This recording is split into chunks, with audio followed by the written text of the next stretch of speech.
Okay. तो use state basically क्या था कि एक स्पेशल टाइप का फंक्शन है, ठीक है। बेसिकली जिसको हम लोग रिएक्ट के अंदर क्या बोलते हैं, हुक बोलते हैं। तो जो भी मेथड या जो भी फंक्शन स्पेशली जो कि यूज सिंटेक्स के साथ शुरू होता है, ठीक है, यूज प्रीफिक्स के साथ शुरू होता है।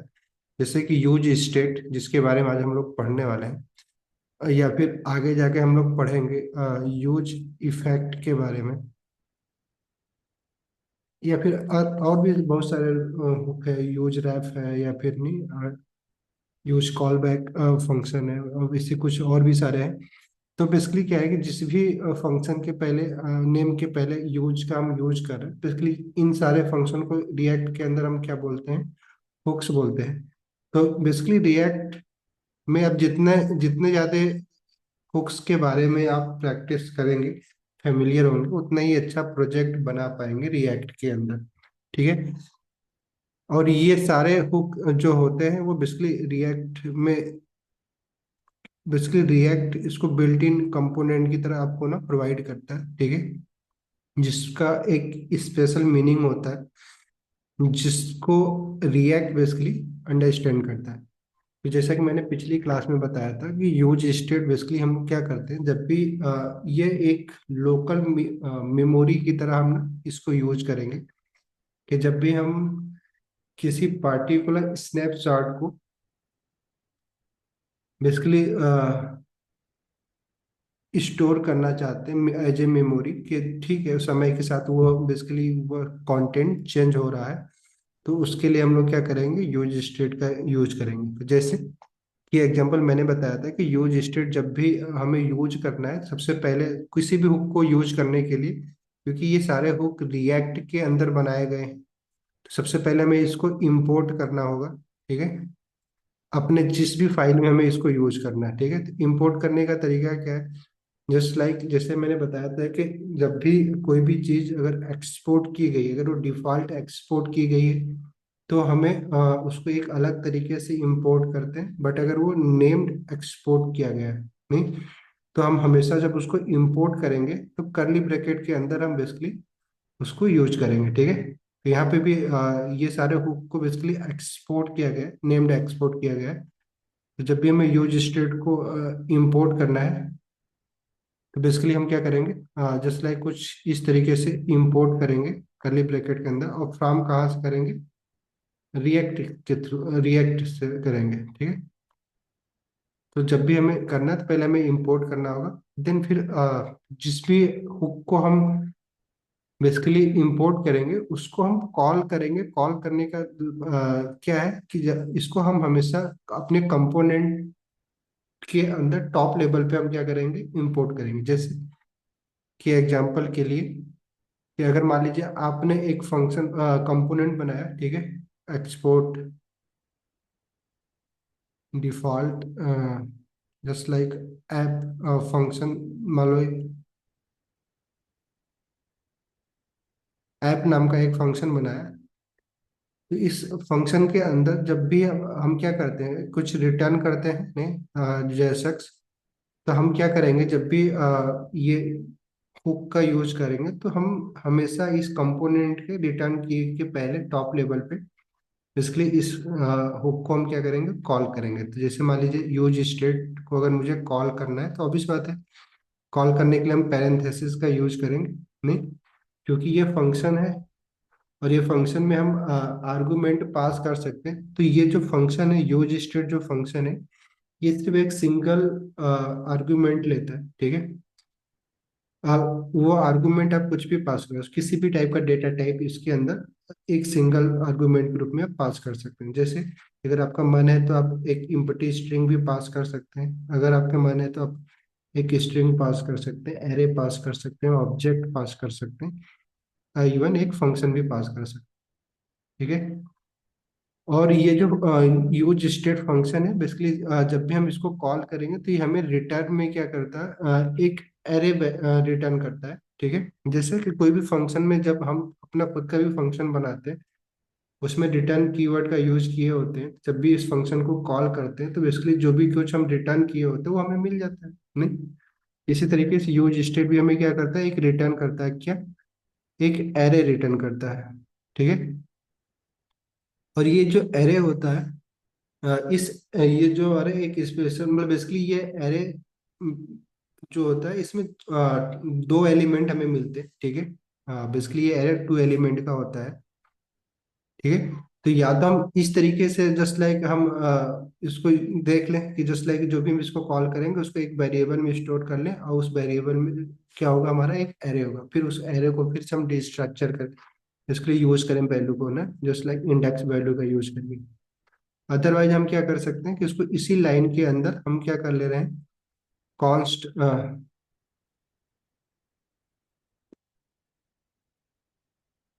जस्ट लाइक कॉन्स्ट यूज करके हम इस एरो को डिस्ट्रक्चर कर ले रहे हैं। तो डिस्ट्रक्चर हमने पढ़ा, एरो को डिस्ट्रक्चर करने के लिए हमारे पास तरीका क्या है, जस्ट लाइक स्क्वायर ब्रैकेट लगाते हैं, और जितने भी एलिमेंट होते हैं उतने एलिमेंट के लिए हम क्या कर लेते हैं, वेरिएबल पास कर लेते हैं। नहीं, ऐसे ही था। तो हम मैंने बताया, तो वो जो एरे था वो क्या कितने एलिमेंट रिटर्न करता है हमें, उस एरे में दो एलिमेंट। तो आप इन दोनों एलिमेंट को अलग अलग वेरिएबल में हमें स्टोर करना है, तो वेरिएबल कुछ इस तरीके से लिख सकते, आपकी मर्जी है, अगर आप चाहें तो ए और बी लिख सकते हैं। नहीं, कुछ भी दो वेरिएबल होगा, वेरिएबल तो कुछ भी हो सकता है। बट अगर बात की जाए कि रिएक्ट के अंदर बेसिकली हम इस वेरिएबल को लिखने का हमारे पास एक तरीका होता है। ठीक है। तो अगर हम उसकी बात करें तो आप जस्ट लाइक कोई भी जब स्ट्रक्चर करेंगे तो इसको कोई भी आप नाम दे सकते हैं। जस्ट लाइक मान लीजिए हमने क्या किया, इसको समथिंग नाम दिया, और तो सेकेंड वेरिएबल को हम क्या करेंगे, इस नाम से पहले हम बस एक सेट की का यूज कर लेंगे। ठीक है, सेट समथिंग बोल देंगे। ठीक है, डिस्ट्रक्चर करते हो। ठीक है, आप समथिंग की जगह पे आप कुछ भी लिख सकते हैं। आप अगर डिस्क्रिप्टिव नाम लिखना चाहते हैं, तो जिस तरीके का ये आपको वैल्यू रिटर्न कर रहा है, ठीक है, जो भी इनिशियल वैल्यू आपने यहाँ पे इंटर किया है, तो उसकी वो किसी न किसी एक टाइप का डेटा ही होगा, तो उसके अकॉर्डिंग जस्ट लाइक, क्योंकि ये वेरिएबल नाम है, तो जिस तरीके से हम लोग अपना वेरिएबल जावास्क्रिप्ट के अंदर क्रिएट कर रहे थे, तो जब भी जो वैल्यू होती थी बेसिकली उस वेरिएबल के अंदर जब हम स्टोर करते थे, तो वेरिएबल का नाम हमारा कुछ ऐसा होता था कि उस वैल्यू को रिप्रेजेंट करता था, जस्ट लाइक कुछ डिस्क्राइब करता था। तो उसी तरीके से इसको भी आप मेंशन कर सकते हैं। बट आपको जब भी सेकेंड सेकेंड वेरिएबल बनाएंगे, तो जस्ट लाइक पहले वेरिएबल का जो भी आप नाम देंगे उसके पहले सेट लगा दीजिएगा। ये कन्वेंशन है, बस बाकी आपकी मर्जी है। ठीक है। तो ये है। तो हम लोग क्या करेंगे, और हमने पिछली क्लास में क्या डिस्कस किया था, ये जो ये दो वेरिएबल जो है, पहला वेरिएबल जो होगा ये एक सिंपल सा क्या है, एक वेरिएबल है।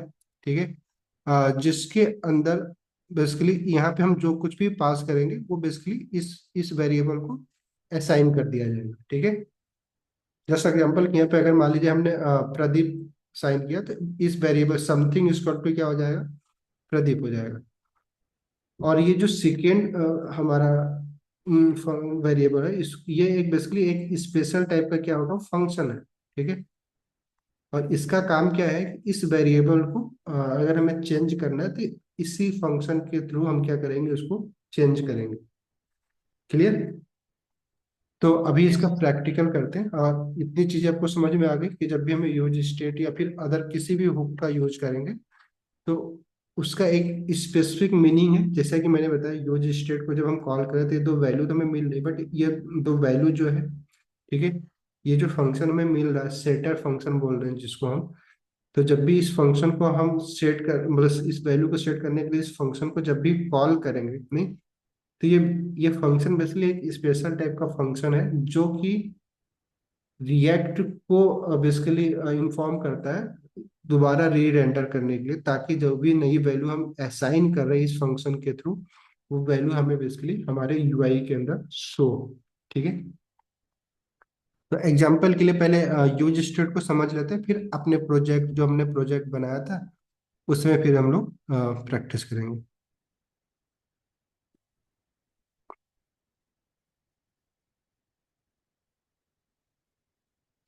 समझ में आया आकांक्षा जी?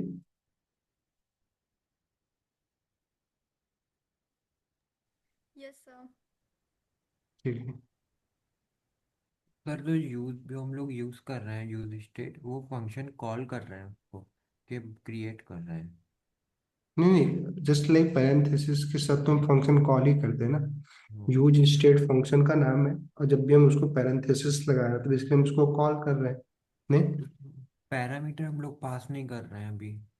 नहीं, मैंने क्या बोला कि ये ऐसा फंक्शन है कि अगर आप पैरामीटर नहीं भी पास करते हो तो भी बाय डिफॉल्ट जो वैल्यू बेसिकली, इससे जब आप अपना खुद का फंक्शन बनाते हो तो उसमें आप क्या करते हैं, आप जब पैरामीटर डिसाइड कर रहे हो, डिक्लेयर कर रहे होते हैं, तो उसको एक डिफॉल्ट वैल्यू आप दे देते हो। नहीं, ताकि अगर कोई भी यूजर जब इस उस फंक्शन को कॉल करे तो अगर वो नहीं भी यूज कर रहा है, बेसिकली आर्गुमेंट नहीं प्रोवाइड करा, तो आपका डिफॉल्ट वैल्यू क्या हो, एज ए आर्गुमेंट पास हो जाए। तो ये स्पेशल टाइप का फंक्शन, अगर आप वैल्यू नहीं पास करते हो तो भी ये बाय डिफॉल्ट जो भी बेसिकली ना एक नल वैल्यू क्या करेगा, रिटर्न कर देगा, अनडिफाइंड वैल्यू रिटर्न कर देगा। ठीक है।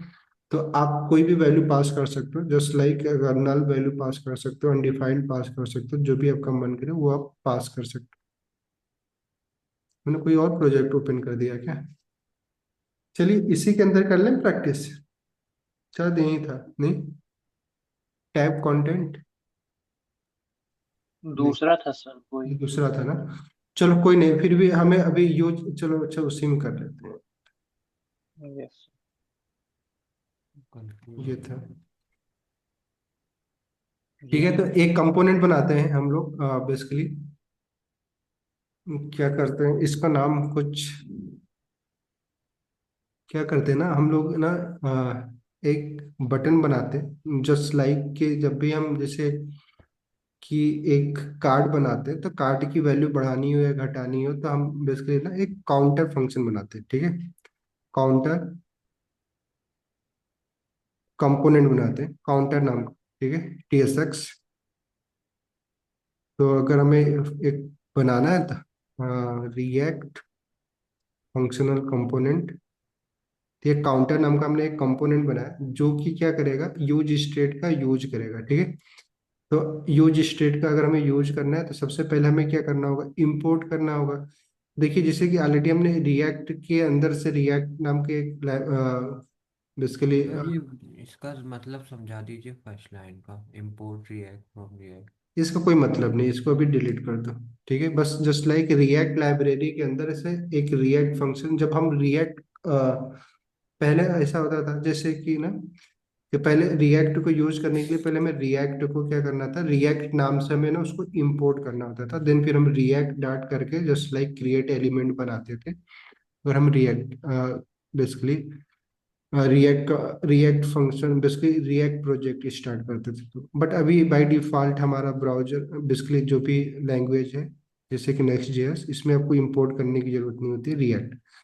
बट अदर जो रिएक्ट के अंदर फंक्शन क्रिएट होते किए गए हैं, ठीक है, उसको अगर आपको यूज करना है तो आपको रिएक्ट से पहले में क्या करना होगा, इंपोर्ट करना होगा।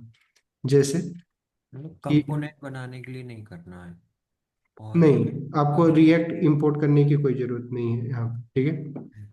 तो क्योंकि हमने ऑलरेडी ना एक एक्सटेंशन का यूज कर रहे हैं RFC, तो उसमें जब भी वो जब वो बेसिकली एक्सटेंशन बनाया गया था तो उसमें कुछ इस तरीके से था, कोड लिखा गया है कि बाई डिफॉल्ट वो हमारा क्या हुआ, इंपोर्ट कर दिया जा रहा है, बट आप उसको डिलीट कर देंगे तो भी कोई दिक्कत नहीं। ठीक है। तो हमें पहले क्या करना है, यूज स्टेट को इंपोर्ट करना है।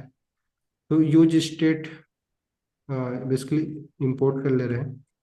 कहाँ से करेंगे हम लोग इंपोर्ट इसको, सिंपल, फ्रॉम रिएक्ट से हम क्या कर रहे हैं, इसको इंपोर्ट कर रहे हैं। ठीक है। और जैसे मैंने बताया कि जब भी अपने कंपोनेंट के अंदर हम इसको यूज करेंगे तो जस्ट टॉप लेवल इसके अंदर, अगर मान लीजिए सपोज दैट हमने कोई एक हैंडलर फंक्शन बना लिया, नहीं जैसे इवेंट पिछली बार हमने देखा था कि इस ड्यू को मान लीजिए अगर हमने क्या किया, एक ऑन क्लिक, पिछली क्लास में हमने देखा था ना कि अगर हम इसको प्रोवाइड कर सकते हैं, ऑन क्लिक इवेंट प्रोवाइड कर सकते हैं। ठीक है। और यहाँ पे हम क्या कर सकते हैं, कोई भी हैंडलर पास कर सकते हैं, जस्ट लाइक कि हैंडल क्लिक। ठीक है। तो ये हमने पास किया, और इसको पास किया तो हमें कहीं डिफाइंड भी करना होगा हैंडल क्लिक क्या है, ठीक है। तो अगर मान लीजिए हमने कॉन्स्ट हैंडल क्लिक अगर हमने यूज किया है, ठीक है, हैंडल क्लिक फंक्शन, तो अभी हमने क्या किया, इस काउंटर फंक्शन के अंदर हमने ये एक दूसरा फंक्शन हमने पास किया जो कि एज ए इवेंट हैंडलर हम यूज कर रहे हैं। बट अब हमने क्या बोला था कि इस कंपोनेंट के अंदर ही हम यूज स्टेट को क्या करेंगे, बेसिकली कॉल करेंगे। ये हमेशा याद रखिएगा कि अब मेन कंपोनेंट के अंदर हमें कॉल करना टॉप लेवल पे, ठीक है। इस काउंटर कंपोनेंट के अंदर ये हैंडल क्लिक फंक्शन भी बनाएगा, तो इसके अंदर हमें कभी हम कोई भी किसी हुक को नहीं कॉल करेंगे, किसी फंक्शन के अंदर, नेस्टेड फंक्शन के अंदर, या फिर किसी इफ एंड इफ ब्लॉक के अंदर, या फिर लूप के अंदर। हमेशा क्या करेंगे, जो टॉप लेवल का कंपोनेंट है उसके अंदर हम हमेशा हुक को क्या करेंगे, कॉल करेंगे। तो जो हमारा टॉप लेवल का कंपोनेंट है काउंटर, इसके अंदर हम क्या कर रहे हैं, यूज स्टेट जो हमने भी इंपोर्ट किया था इसको कॉल कर ले रहे हैं। नहीं, तो ये हमने कॉल कर लिया। और जैसा कि मैंने बताया था कि जब भी हम यूज स्टेट को कॉल करेंगे तो कोई भी आर्गुमेंट में कोई भी वैल्यू पास कर सकते हैं। जैसे यहाँ पे हमने 0 पास किया, बट आपकी मर्जी है आपको जो करना है, क्योंकि हम काउंटर बना रहे हैं तो काउंटर हमेशा 0 से ही स्टार्ट होता है, तो मैंने बाय डिफॉल्ट 0 वैल्यू पास कर दिया। बट अगर आपकी मर्जी है तो आप 1 2 3 जो भी मन करे वो पास कर लीजिए, ठीक। और जब भी इसको हम कॉल करेंगे तो ये हमें क्या रिटर्न करेगा, एक एरे रिटर्न करेगा। तो अगर आप चाहें तो आप इसको सिंपल एक एक वेरिएबल में स्टोर कर लीजिए जो कि आपको एक एरे होगा, फिर उसके बाद उसको जस्ट लाइक अलग अलग वैल्यू को आप एक्सेस करिए। अदरवाइज हम क्या कर ले रहे हैं कि सेम लाइन पे हम इसको डी स्ट्रक्चर मेथड का यूज करके, जो कि जावास्क्रिप्ट का पार्ट है, और क्योंकि ये यूज स्टेट हमें 2 वैल्यू पास करेगा, तो जस्ट लाइक अगर मान लीजिए हम पहले वेरिएबल को क्या बोल रहे हैं, काउंट बोल रहे हैं, ठीक है, या काउंटर बोल रहे हैं, ठीक है। तो सेकेंड वेरिएबल का नाम क्या होगा हमारा, अभी जो मैंने थ्योरी बताया था, sir set counter. Set counter, ठीक है। नहीं, ऐसा ही कुछ होगा, क्लियर। और यहाँ पे काउंटर इक्वल टू क्या होगा, सर जीरो। 0। नहीं, तो अगर हमें अब इस काउंटर को कहीं पे यूज करना है तो कर सकते हैं। अगर मान लीजिए हमें इस JSX के अंदर इसको यूज करना है, तो करने के लिए हमारे पास क्या ऑप्शन है कि, जैसा एग्जांपल, ये ड्यू के अंदर एक स्ट्रक्चर बना लेते हैं पहले ना, ठीक है। सर ऊपर स्पेलिंग गलत है, लाइन नंबर 6। क्या है गलत, sir sir counter set set counter counter. होगा, COUN। ओके, ठीक है, और 8 नंबर लाइन जो है वहाँ पे हैंडल क्लिक होगा, HAND। ठीक है। तो अभी अभी हम क्या कर रहे हैं, अभी JSX के अंदर हम बेसिकली ये हैंडल क्लिक के लिए हम एक बटन बना रहे हैं, ठीक है। और काउंटर के लिए हम बेसिकली क्या कर रहे हैं, सिंपली एक क्या बना लें, कुछ भी बना लेते हैं। H1 के अंदर हम क्या कर ले रहे हैं, काउंट फंक्शन का यूज कर ले रहे हैं, काउंटर का यूज कर ले रहे हैं। तो हमें अगर इस काउंटर का यूज करना है तो सिंपल करली ब्रैकेट का यूज करके कर सकते हैं। नहीं, काउंटर,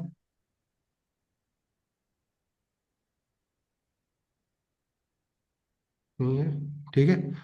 और देन उसके बाद हम क्या चाहते हैं कि जब भी इस काउंटर को जब हम क्लिक करें, ठीक है, तो यहाँ पे कंसोल ना लागू होके बेसिकली हम क्या कर रहे हैं कि यहाँ पे कुछ सिंपली जस्ट लाइक ये सेट काउंटर को कॉल कर रहे हैं, और फिर ये काउंटर को काउंटर+1 कर रहे हैं। बेसिकली शुरू में जब पहली बार इस कोड को हम रन करेंगे तो बेसिकली क्या होगा, ब्राउजर पहले इसको रीड करेगा। नहीं, तो क्या होगा कि ये जो हैंडल क्लिक हमने यहाँ पे सिर्फ पास किया है, तो बेसिकली ये जो कोड है हैंडल क्लिक वाला वो तो रन होगा नहीं। नहीं, सिंपल बस जस्ट लाइक ये जो फंक्शन हमने डिफाइंड किया है ये हमारी मेमोरी में क्या हो जाएगा, स्टोर हो जाएगा।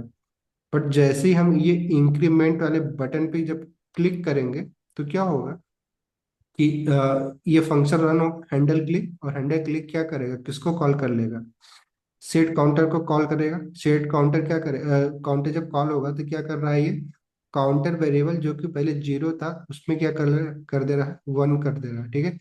और देन फिर इस वैल्यू को रिटर्न करेगा। फिर काउंटर क्या हो जाएगा, हमारे काउंटर वेरिएबल की वैल्यू क्या हो जाएगी, जस्ट लाइक ये जैसे ही कॉल होगा 1 हो जाएगा। ठीक है। तो इस तरीके से हमारा ये काम, फंक्शन हमारा काम कर रहा था। एग्जाम्पल के लिए अगर मैं देखूँ, दिखाऊं, तो अगर इसको पहले रन करते हैं, तो इसको देखने के लिए, क्योंकि नेक्स्ट जेएस का प्रोजेक्ट हम लोग यूज कर रहे हैं, तो हमें इसको कहीं पे कॉल करना होगा। चलो इसको भी ना किसी और में कर ले रहे हैं।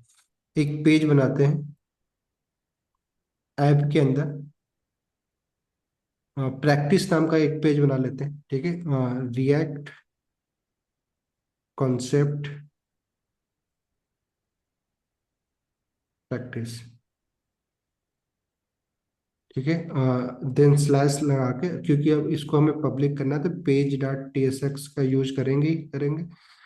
ठीक है। और फिर इसके अंदर RFC का यूज कर लो, और देन उसके बाद हमारा ये क्या हो जाएगा, प्रैक्टिस पेज यहाँ पे मेंशन कर ले रहे हैं,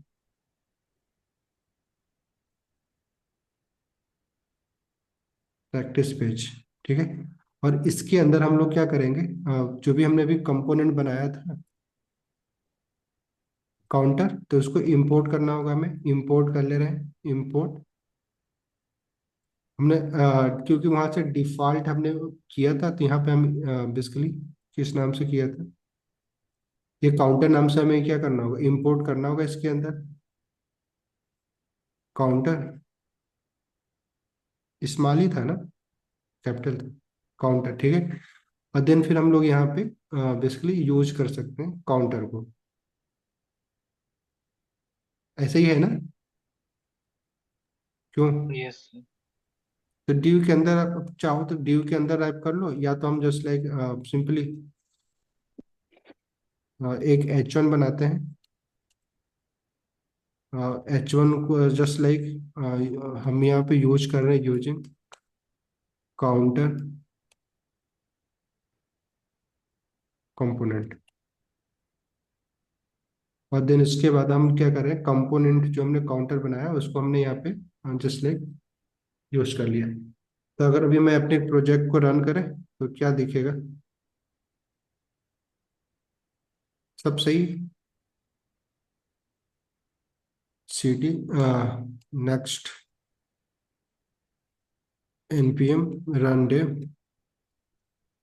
अच्छा, आप देखिए ना, हर बार आपको ना कमांड टाइप नहीं करना है। अगर आप चाहें, जब जो भी कमांड आप पहले से टाइप कर रखें, तो आप एरो की का यूज करके ना आप उसमें नेविगेट कर सकते हैं। एग्जाम्पल के लिए भी मैं दिखाऊंगा। बट जैसे कि मैंने इसको कॉल किया, और हम किस पे चले, कौन सा, क्या नाम बताया था पेज का नाम, हम लोगों ने क्या डाला था, counter dot TS. Page page,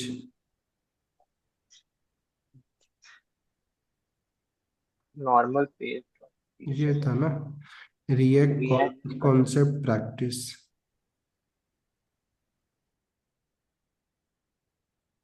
react concept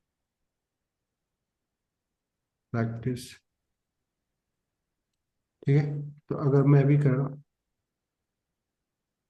concept में एस था क्या? हाँ रहा तो होगा। हम्म, ओके। वो सेम सही है। पिछली क्लास वाले प्रॉब्लम फिर से ना, बार बार मैं भूल जा रहा हूँ कि मैं नेक्स्ट जेएस में बना रहा हूँ प्रोजेक्ट। ये सेम ही था, और कॉन्सेप्ट में एक्स था। इसलिए क्या है ना, क्योंकि जैसा कि हमें पता है कि जब भी हम नेक्स्ट जेएस के अंदर कोई भी कंपोनेंट बनाते हैं, पिछली क्लास में हमने ये डिस्कस किया था, तो वो कंपोनेंट बेसिकली क्या होता है, किस टाइप का होता है वो कंपोनेंट, बेसिकली ना एक सर्वर कंपोनेंट होता है। ठीक है। और सर्वर कंपोनेंट के अंदर हम कभी भी ना किसी बेसिकली स्टेट का यूज हम नहीं कर सकते। ठीक है। किसी भी हुक का यूज नहीं कर सकते, जो भी ब्राउजर के अंदर हमें मिलता है, ब्राउजर के किसी भी API का यूज हम सर्वर कंपोनेंट के अंदर यूज नहीं कर सकते। इसीलिए हमें सबसे पहले क्या करना होगा, इस कंपोनेंट को एक क्लाइंट कंपोनेंट में बदलना होगा। तो क्लाइंट कंपोनेंट में बदलने के लिए पिछली क्लास में हम लोगों ने क्या, कौन सा स्ट्रिंग यूज किया था, यूज क्लाइंट। यूज क्लाइंट करके हमने जैसे ये यूज किया, सिंपली हमारा हमारा कंपोनेंट अब क्या हो गया, एक क्लाइंट कंपोनेंट हो गया। तो अब अगर मैं जाकर देखूं तो हमारा देखिए बेसिकली ये कुछ दिखाई दे रहा है। ठीक है। अब मैं जैसे ही इस इंक्रीमेंट पे कॉल करूंगा, क्लिक करूंगा, देखिए क्या होगा, जीरो जो वन हो, क्या हो गया, वन हो गया, टू हो गया, थ्री हो गया। जस्ट लाइक हमारा क्या हो रहा है, फंक्शन हमारा इंक्रीमेंट है ना हो रहा है हमारे हमारे काउंटर के अंदर। तो ये बड़ा सिंपल सा कोड था जहां पे हमने यूज स्टेट का हमने यूज किया। बट अगर मान लीजिए अभी आपको क्या लग रहा होगा, क्या क्या जरूरी था कि हम यहाँ पे यूज स्टेट का यूज ना करके जस्ट लाइक एक वेरिएबल बनाते हैं। जस्ट लाइक अगर देखो, अगर अभी हमने यूज स्टेट की जगह पे इसको मैं कमेंट करता हूँ, इस लाइन को, इस पूरे कोड को क्या कर रहे हैं हम लोग, ये जो अभी के लिए ना इसमें डिलीट मारते हैं ताकि आपको दिखाएं कि देखिए यूज स्टेट जो है ना एक स्पेशल टाइप का है। तो अगर ऐसा कुछ नहीं करते तो नॉर्मल तरीके से अगर हमें अपडेट करना होता तो हम क्या करते, एक काउंटर नाम का एक वेरिएबल बनाते। नहीं, जस्ट लाइक अगर मान लीजिए हम क्या करते, लेट काउंटर, ऐसा भी तो बना सकते थे, काउंटर। नहीं, और इसको हम क्या कर लेते, वैल्यू के असाइन कर देते जीरो। नहीं, और फिर ये हैंडल क्लिक जहाँ पे हम ये इवेंट हैंडलर बना रखे हैं, इसके अंदर आके हम इस काउंटर को क्या कर लेते, प्लस वन कर लेते। ऐसा कुछ कोड लिख सकते थे। नहीं, बाकी अगर देखना चाहे काउंटर क्या है तो आपको ये भी इसके लिए कंसोल लॉग कर लो। तो सिंपल तरीके से अगर हम कोड लिखते तो हमारे पास कोड का स्ट्रक्चर कुछ इस तरीके से होता। Yes Yes or sir. no? Yes. तो अभी अगर मान लीजिए हम लोग यूज स्टेट का यूज ना कर रहे हैं और हम लोग क्या कर रहे हैं, सिंपली ये सिंपल जो हम जावास्क्रिप्ट लिखते हैं, तो अगर उसका यूज करें तो देखिए क्या होता है कि हमारा कोड अगर मैं जाऊं तो यहाँ पे देखिए क्या हो रहा है, यूआई अपडेट नहीं। क्या होगा। सर यूआई जो हमारा जो में दिख रहा है उस पर अपडेट नहीं होगा।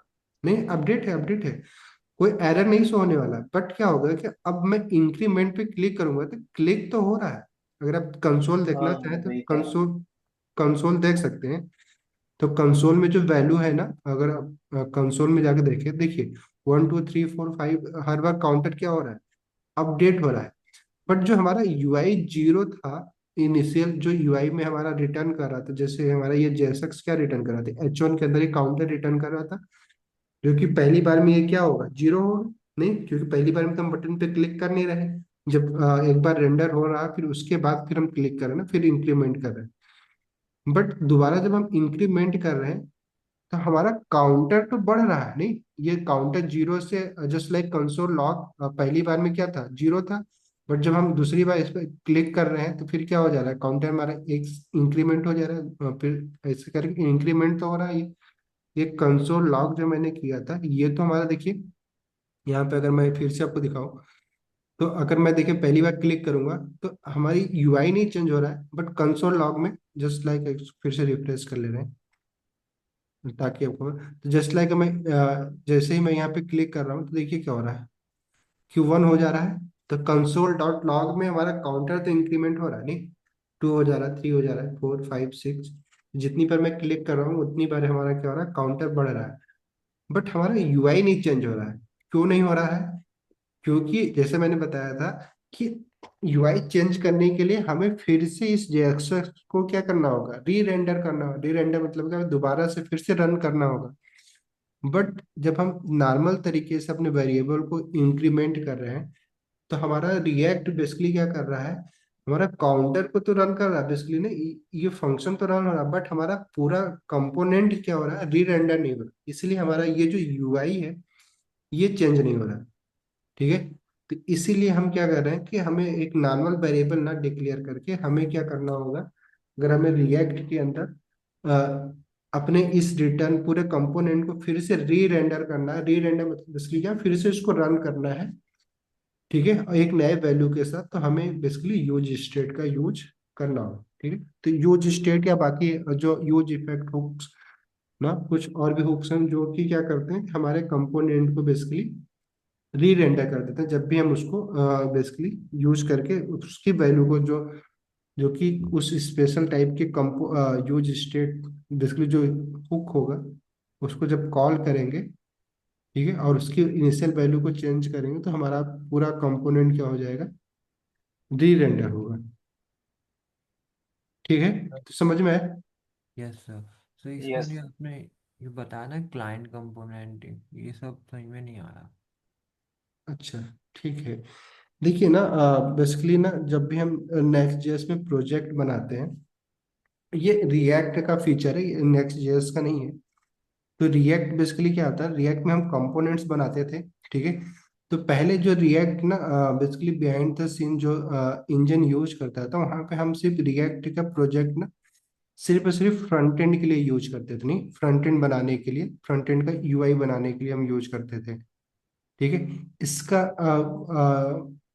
कॉन्स क्या था कि जब भी हम फ्रंट एंड का कोड लिखते थे ना, वो सारा कोड बेसिकली री अरेंज कहाँ होता था, हमारे ब्राउजर में जाकर रन होता था। ठीक है, तो मे भी हो सकता था कि अगर आपका कोई वेबसाइट ऐसे डिवाइस के साथ कोई यूज कर रहा है, मतलब एक्सेस कर रहा है, जिसके बेसिकली डिवाइस की कैपेसिटी उतनी अच्छी नहीं है, तो बेसिकली आपकी वेबसाइट क्या हो जा रही थी, बेसिकली स्लो हो सकती है उस पार्टिकुलर डिवाइस के लिए। नहीं, तो रिएक्ट में जब उसका आर्किटेक्चर भी उसने अपना चेंज किया है, ठीक है, आरएससी आर्किटेक्चर कर दिया कि रिएक्ट बेसिकली ना जो कंपोनेंट था उसको आरएससी सर्वर कंपोनेंट के रूप में भी ना बेसिकली हमें प्रोवाइड करता है कि जब भी आप रिएक्ट में चाहें तो आप क्लाइंट कंपोनेंट, क्योंकि क्लाइंट कंपोनेंट कहाँ पे रेंडर हो रहा है, कहाँ पे रन हो रहा है, बेसिकली हमारे ब्राउजर में रन हो रहा है। ठीक है, तो सारा कोड बेसिकली हमारे ब्राउजर के पास आता है, फिर ब्राउजर उसको रीअरेंज करके देन उसके बाद हमारे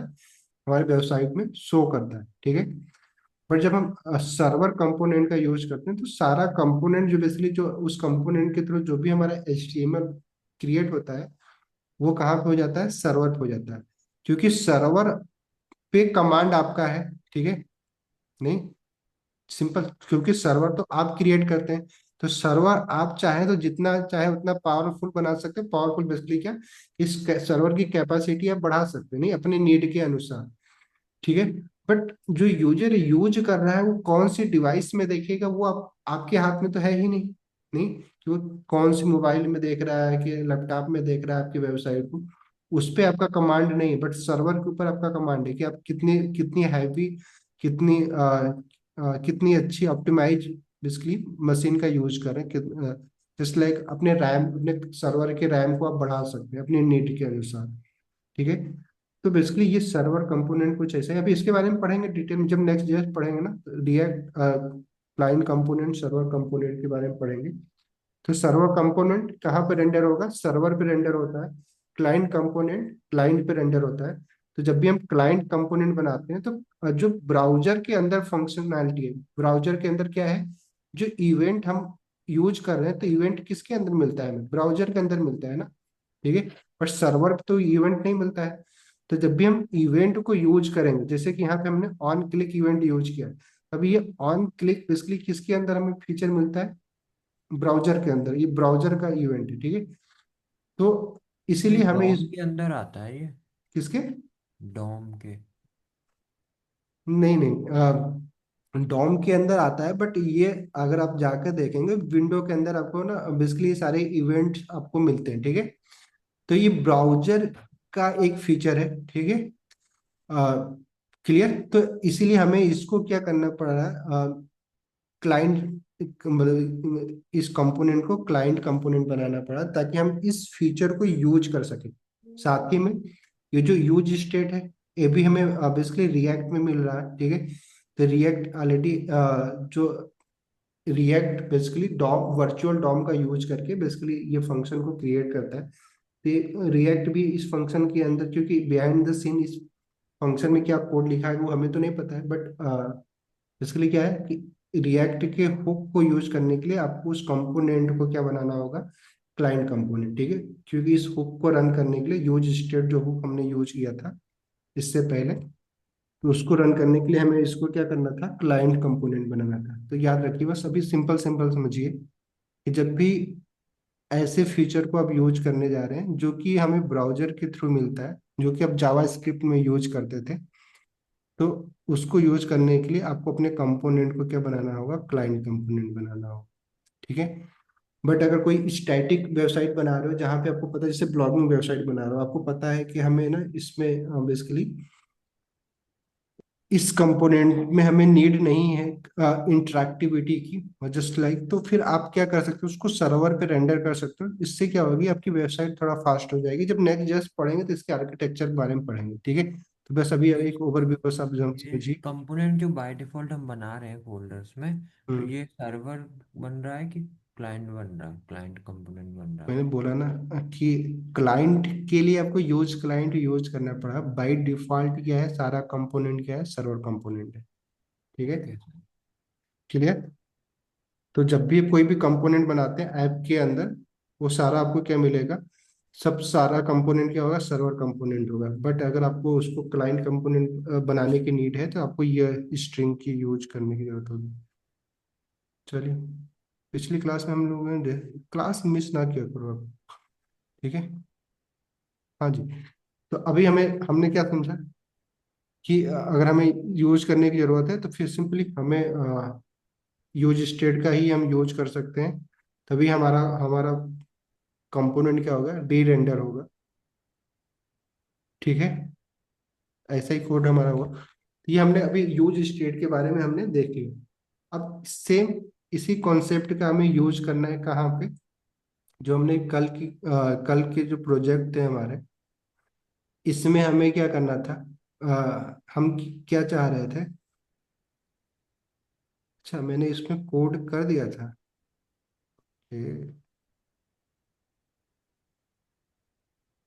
एक्सप्लेन कर दूं मैं इसको, या एक मिनट इसको थोड़ा सा रन करके देखते हैं, देन फिर बताता हूँ मैं आपको थोड़ा, ठीक है। तो होम पेज पे एक बार देखता हूँ। जब मैं उसी दिन सुबह में ना इसका कोड लिख रहा था, मुझे नहीं पता था कि इसी प्रोजेक्ट के अंदर मैंने, होम पेज पे है ये हमारा। ओके, क्या एरर आ रहा है, सही है। तो देखिए क्या हो रहा था कि अभी हमने ये सारा कंटेंट हमें लेके आना था। अभी मैं डिस्कस करता हूँ, फिर से स्क्रैच से ही करेंगे। तो और हमने यहाँ तक ये बटन सारे बना लिए थे, जस्ट लाइक अभी जेएसएक्स के कंपोनेंट जैसे कंपोनेंट पे कर रहे हैं तो कंपोनेंट वाला ये कंटेंट रेंडर हो रहा है। वैसे प्रॉप पे कर रहे हैं तो प्रॉप वाला कंटेंट आ रहा है, देन स्टेट पे कर रहे हैं तो स्टेट के लिए आ रहा है, ठीक है। तो यही लॉजिक हमें क्या करना था, बिल्ड करना था, ठीक है। तो करते हैं, स्क्रैच से करते हैं। तो पहले तो हम क्या करते हैं, ये जो टैब कंटेंट हमने बना रखा था, ठीक है। तो एक्सप्लेन कर दो ऐसे, क्योंकि फिर ये ना, चलो फिर से क्योंकि रहने दो, मारते हैं इसको पूरा के पूरा हम लोग। बटन तो बना लिए थे हम लोग, ये वाला हमें बस बदलना था ना, डिव के अंदर हमने कोड जो लिखना था। क्यों जी, इतना ही तो हमें करना था ना। ये तो हमने, ये सारे बटन तो हमने पिछली क्लास में ही यूज कर लिया था।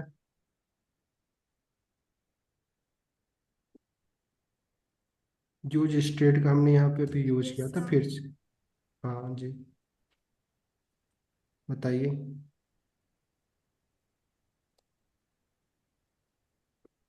ये कोड होगा टोटल, नहीं क्लियर। अब जा, सर लाइन नंबर 7 भी हटा कौन सा, दीजिए, लाइन नंबर 7 हटा दो। लो भाई, हटा दे रहा हूँ। दिख रहा है। ठीक है, नहीं तो अभी के लिए बस यही कर ले रहे हैं कंसोल, नहीं।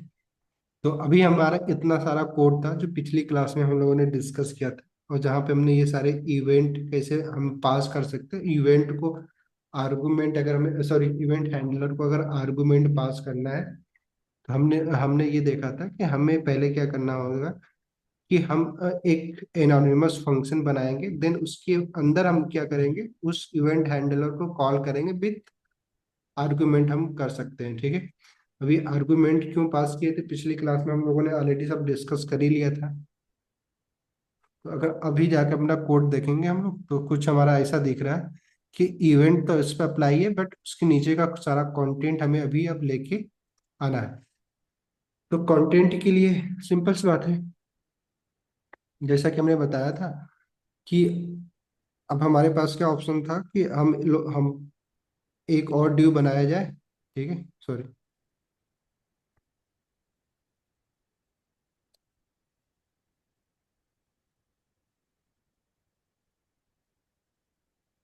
नहीं, और इस ड्यू के अंदर हमें क्या करना था कि वो सारा जो हमारा बेसिकली कंटेंट था, कंटेंट एरिया था, उसको हम बेसिकली रेंडर करना चाह रहे थे, नहीं। तो अभी जैसे मैंने भी इस ड्यू के अंदर ये एच ऑन किया, तो ये this is the type content के अंदर बेसिकली हमारा कुछ कंटेंट दिखना चाहिए, जस्ट लाइक यहाँ पे हमारा ये बॉक्स होगा जो कंटेनर होगा, जिसमें हर एक टाइप के कंटेंट जो अलग अलग कंटेंट होंगे वो बेसिकली हमें शो होना चाहिए। तो जैसा कि क्या कि आदित्य जी ने अपना बता ही रखा है कि इन्होंने ऑलरेडी चैट जीपीटी का हेल्प तो ले ही लिया है, बट चैट जीपीटी का जो स्ट्रक्चर था वो थोड़ा सा कॉम्प्लिकेटेड था, और बाकी वो यस। बहुत ज़्यादा स्केलेबल नहीं था, ठीक है। अब जब उसमें मल्टीपल लाइन का कोड लिखेंगे तो आपको काफ़ी ज़्यादा वहाँ पे प्रॉब्लम क्रिएट होगी। क्लियर?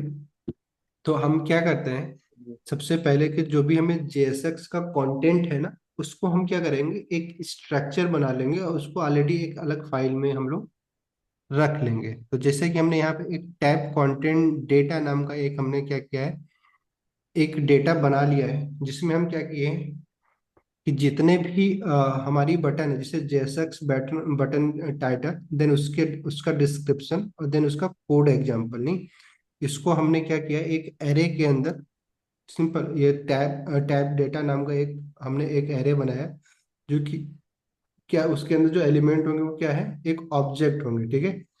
तो जैसे पहला पहला जो JSX पहला एलिमेंट क्या है, ये इतना है, जिसमें क्या है, टाइटल है, डिस्क्रिप्शन है और हमारा कोड एग्जाम्पल है, नहीं, JSX का। उसी तरीके से अगर देखा जाए तो बाकी के लिए भी सिंपल, नहीं, कि दूसरा दूसरा जो हमारा बेसिकली एलिमेंट यहाँ से स्टार्ट हो रहा है, जब कंपोनेंट के लिए होगा कंपोनेंट का डिस्क्रिप्शन, कोड एग्जांपल, ठीक है। देन तीसरा हमारा प्रॉप्स है, डिस्क्रिप्शन है, कोड एग्जांपल है, देन उसके बाद चौथा हमारा क्या है, स्टेट, वो सारी चीजें। तो ये बस सिंपल सा एक आप बोल लो कि एरे ऑफ ऑब्जेक्ट है, ठीक है। और ऑब्जेक्ट बेसिकली क्या है, की एंड वैल्यू का पेयर है, ठीक है। ऐसा हमने क्यों डेटा बना रखा है, क्योंकि अब इतना डेटा वहां पे जाके इस कंपोनेंट के अंदर डायरेक्टली लिखने में काफी दिक्कत होगी, ठीक है। और हमारा ये कंपोनेंट काफी क्लटर्ड हो जाएगा, जस्ट लाइक यहाँ पे अगर हम चाहें कि अलग अलग कंपोनेंट में ये ना एज ए प्रॉप पास करे, वो सारी चीजें करे, तो फिर वो काफी चीजें हमें ना कॉम्प्लिकेट, इसलिए हमारा ये जो कंपोनेंट है वो काफी क्लटर्ड हो जाएगा। इसलिए हमने क्या किया कि अपने डेटा को किसी और फाइल में स्टोर कर लिया, फिर उस डेटा को हम क्या कर लेंगे कि जहां भी हमें यूज करना है वहां पे हम पहले क्या कर लेंगे, उसको इंपोर्ट कर लेंगे, कर ले। तो डेटा जो भी हमने यहाँ पे बना रखा था, ये डेटा ये टाइप डेटा नाम करके हमने इसको बेसिकली इस वेरिएबल में स्टोर कर रखा है, और ये क्या है, हमारा नेम्ड एक्सपोर्ट है ना, डिफॉल्ट एक्सपोर्ट नहीं है। तो इसको हमें पहले क्या करना होगा, स्टोर इंपोर्ट करना होगा। इंपोर्ट कर लीजिए, जस्ट लाइक करली ब्रैकेट का यूज करेंगे, और टैब्स डेटा, नहीं, ये है हमारा सिंपली कहाँ से हमें स्टोर कर इंपोर्ट करना है, just like tab content data से हमें स्टोर करना था, नहीं, इंपोर्ट करना था। ये लाइन हमने इंपोर्ट कर लिया, और देन हम यहाँ पे अगर चाहें तो हम क्या करेंगे, जस्ट लाइक टैब कंटेंट जहाँ पे हमने H1 बना रखा था उसके जगह पे अगर हम चाहें तो सिंपली आप किसी एलिमेंट के अंदर भी रैप कर सकते हैं, या फिर आप क्या कर सकते हैं, चलो अभी हम क्या करते हैं, H1 के अंदर ही रैप कर ले रहे हैं, H1 बना रहे हैं, और H1 के अंदर हम क्या कर रहे हैं, अपने डेटा को यूज कर ले रहे हैं। तो डेटा हमारा क्या है, just like tab tab basically data लिखेंगे तो ये क्या रिटर्न करेगा हमें, जो टैब डेटा है हमारा क्या रिटर्न करेगा। अगर मैं ऐसे यूज करता हूँ तो ऑब्वियस बात है, ये तो पूरा एक एरे है, तो हमें पूरा का पूरा एरे दिख जाएगा। बट उसके अगर मैं पहले एलिमेंट को यूज करना है, नहीं पहला एलिमेंट क्या होगा, जस्ट लाइक एक ऑब्जेक्ट है, तो पहले एलिमेंट को एक्सेस करने के लिए हमें क्या करना होगा, स्क्वायर ब्रैकेट का यूज करना होगा जीरो लेवल पे, जीरो इंडेक्स पे। हेलो। Yes sir. और यस। देन उसके बाद हमें टाइटल को अगर यूज करना है, टाइटल बेसिकली ये, तो बेसिकली अगर जेएसएक्स अगर हम मेंशन करना चाह रहे हैं तो हम क्या कर सकते हैं, जस्ट लाइक कहाँ कोड गए, कि यहाँ पे हम क्या कर लेंगे, टाइटल मेंशन कर लेंगे। टाइटल अगर मैं इसको अभी देखूं तो अभी देखिए क्या दिखेगा हमारा, ये जेएसएक्स दिख रहा है नहीं। तो जेएसएक्स क्यों दिख रहा है ये, क्योंकि ऑब्वियस बात है कि यहाँ पे हमारा पहला जो एलिमेंट, जो पहला नंबर पे क्या है हमारा जेएसएक्स है। अगर मैं वन करूंगा तो क्या दिखेगा, प्रॉप्स दिखेगा नहीं। देखिए अब यहाँ पे सॉरी कंपोनेंट दिखेगा। दूसरा दूसरा एलिमेंट हमारा क्या है, प्रॉप्स है। थर्ड एलिमेंट, थर्ड एलिमेंट के लिए हमें इंडेक्स वैल्यू क्या देना होगा, टू देना होगा। अगर आप करेंगे तो क्या दिखेगा, प्रॉप्स होगा। बट ये क्या है कि अब हमें इंडिविजुअली जाके ये सारे बेसिकली इंडेक्स वैल्यू को क्या करना पड़ रहा है, चेंज करना पड़ रहा है नहीं। तो हमारे पास तरीका क्या था कि जब भी हमें एरे हमारे पास अवेलेबल हो और उसके हर एक एलिमेंट को हमें क्या करना हो, यूज करना, तो हम क्या कर सकते हैं, लूप मेथड का यूज कर, लूप लगा सकते हैं उस एरे के ऊपर। जावास्क्रिप्ट में हम लोगों ने पढ़ रखा था। हाँ जी। Yes sir. लूप लगा सकते हैं अगर हमें सारे सारे एलिमेंट को रेंडर करना है, इसके इस डेटा टाइप के सारे एलिमेंट को बेसिकली यूज करना है तो। यस हाँ सर। सर, लगा सकते हैं। और लूप लगाने के लिए आप चाहो तो सिंपल लूप भी लगा सकते हो, बट क्योंकि एरे के लिए हमने देखा था कि एक स्पेशल टाइप का लूप हम यूज कर लेंगे। यहाँ पे H1 के अंदर ना यूज करके डायरेक्टली हम क्या कर रहे हैं, हम जो हमारा टैब कंटेंट है, ठीक है, टैब डेटा बेसिकली, जो कि एक एरे हमें रिटर्न कर रहा है, रिटर्न मतलब एरे है, ठीक है। इस पे हम क्या, एरे का जो हमारे पास मेथड था मैप, ठीक है, मैप का यूज कर लेंगे। और मैप मेथड क्या करता है हमारा, सिंपल एरे का जो मैप मेथड है ये एक कॉल बैक लेता है, ठीक है। ये हमने पढ़ रखा है ऑलरेडी कि कॉल बैक लेगा। तो कॉल बैक और ये जो कॉल बैक आता है इसके आर्गुमेंट में बेसिकली हमें थ्री आर्गुमेंट मिल जाते हैं। पहला, एक तो पहले वो एलिमेंट, सिंपल जो भी एरे के हर एक एलिमेंट को बेसिकली जो भी हम पहला आर्गुमेंट होगा हमारा, उस आर्गुमेंट में हर एक एलिमेंट वन बाय वन करके सारे एलिमेंट आएंगे, ठीक है। जितनी बार ये लूप रन होगा, ठीक है, जितना एलिमेंट होगा उतने बार ये क्या करेगा, रन करेगा, उतना उतना लूप करेगा। पहला इंडेक्स ये हो गया। दूसरा हमारा क्या हो जाएगा, सिंपल दूसरे एलिमेंट जो हमारा आर्गुमेंट होता है वो बेसिकली क्या प्रोवाइड करता है, हमें इंडेक्स करता है। ऐसे तीसरा भी आर्गुमेंट पास होता है, जहाँ पे हमने मैप मेथड पढ़ा था। इसके बारे में डिटेल में हम लोगों ने डिस्कस तो किया ही था। क्योंकि हम यहाँ पे एरो फंक्शन यूज कर रहे हैं, तो डायरेक्टली हम यहाँ पे हमें रिटर्न करने का यूज, रिटर्न की मतलब बेसिकली करली ब्रैकेट का यूज करने की जरूरत नहीं। बट अगर आप करना चाहो करली ब्रैकेट यूज करते हो एरो के अंदर, एरो फंक्शन में, तो आप क्या करना होगा कि सिंपली आपको रिटर्न कीवर्ड का यूज करना होगा। अगर करली ब्रैकेट नहीं यूज करते तो आपको रिटर्न कीवर्ड का यूज करने की जरूरत नहीं थी। बट अभी हम क्या कर रहे हैं, तो रिटर्न कीवर्ड का यूज कर लेंगे,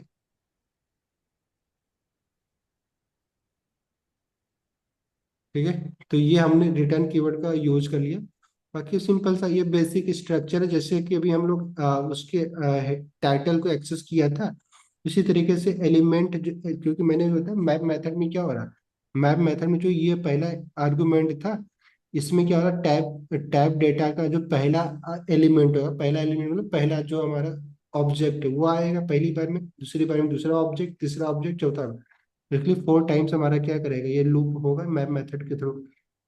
तो यहाँ पे एलिमेंट में पहला जो ऑब्जेक्ट आएगा उसका हमें टाइटल गेट कर सकते हैं, देन उसके बाद फिर डिस्क्रिप्शन, और साथ ही में जो हमारा कोड है उसके लिए जस्ट लाइक प्री टैग जो हम HTML के अंदर यूज करते हैं। प्री टैग बेसिकली हम कब यूज करते हैं HTML के अंदर, जब भी हमें कोई भी ऐसा स्ट्रक्चर लिखना है, ऐसा कोड लिखना है जो बेसिकली रीफॉर्मेट में, जैसे कि हम जस्ट एग्जांपल के पैराग्राफ का यूज करते हैं, पैराग्राफ एलिमेंट का एचटीएमएल के अंदर। तो अगर हम बहुत बड़ी पैराग्राफ भी लिखते हैं तो भी वो क्या होता है, ऑटोमेटिकली क्या हो जाता है, रैप हो जाता है, नहीं। और उसमें जो भी स्पेस क्रिएट करते हैं वो स्पेस ऑटोमेटिकली सिंगल स्पेस में कन्वर्ट हो जाता है। बट जब प्री टैग का यूज करते हैं तो प्री टैग में हम जैसे अपने कोड में लिखे होते हैं वैसे ही हमारे ब्राउजर में सब कुछ दिखता है। तो बस वही प्री टैग है ये। क्लियर? तो HTML का भी यूज हो ही गया। ठीक है, तो ये बेसिक स्ट्रक्चर रिटर्न करने के लिए आप चाहो तो अपने से भी बना लीजिए, कुछ भी इसमें ऐसा नहीं है जो जो आपको समझ में नहीं आ रहा है। अदरवाइज बस एक चीज आपको समझ में नहीं आ सकता है, वो क्या है, स्टाइलिंग। नहीं, तो स्टाइलिंग अपने हिसाब से हम कर सकते हैं, क्योंकि पिछली क्लास में हम लोगों ने देखा था क्या, कि अगर हमें स्टाइलिंग करनी है तो हम जस्ट लाइक टेलविन का यूज कर सकते हैं। तो यहाँ भी टेलविन का यूज कर लेते हैं। छोड़ो। पहले तो की हमें पास करना होगा। की बेसिकली है ना, स्पेशल टाइप का की हमें ना पास करना होता है, जिसमें हम एक यूनिक वैल्यू प्रोवाइड करते हैं, जिससे कि हमारा रिएक्ट बेसिकली ना ट्रैक कर सके हर एक एलिमेंट को।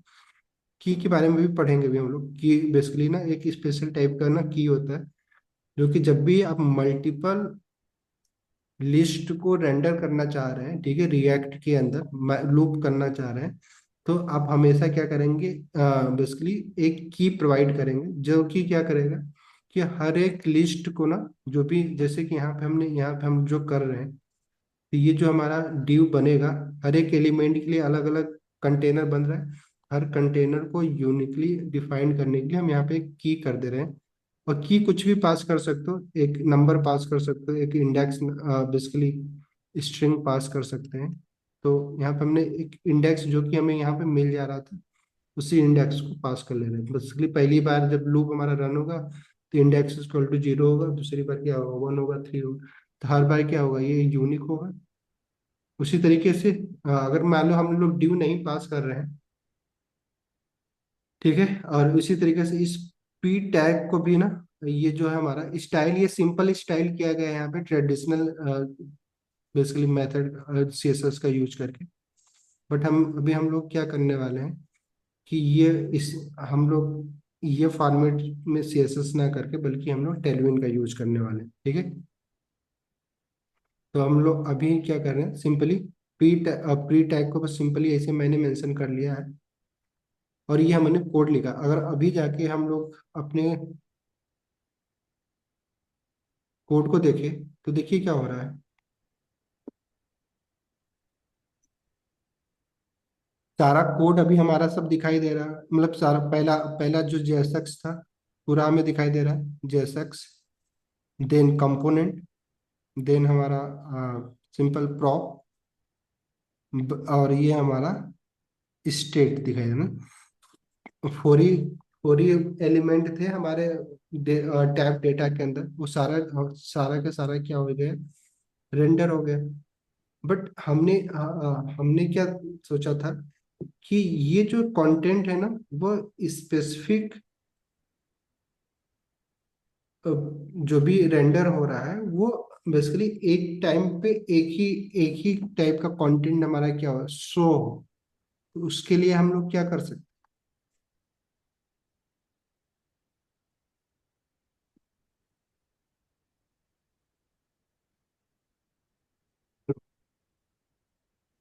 क्यों आकांक्षा जी, यस।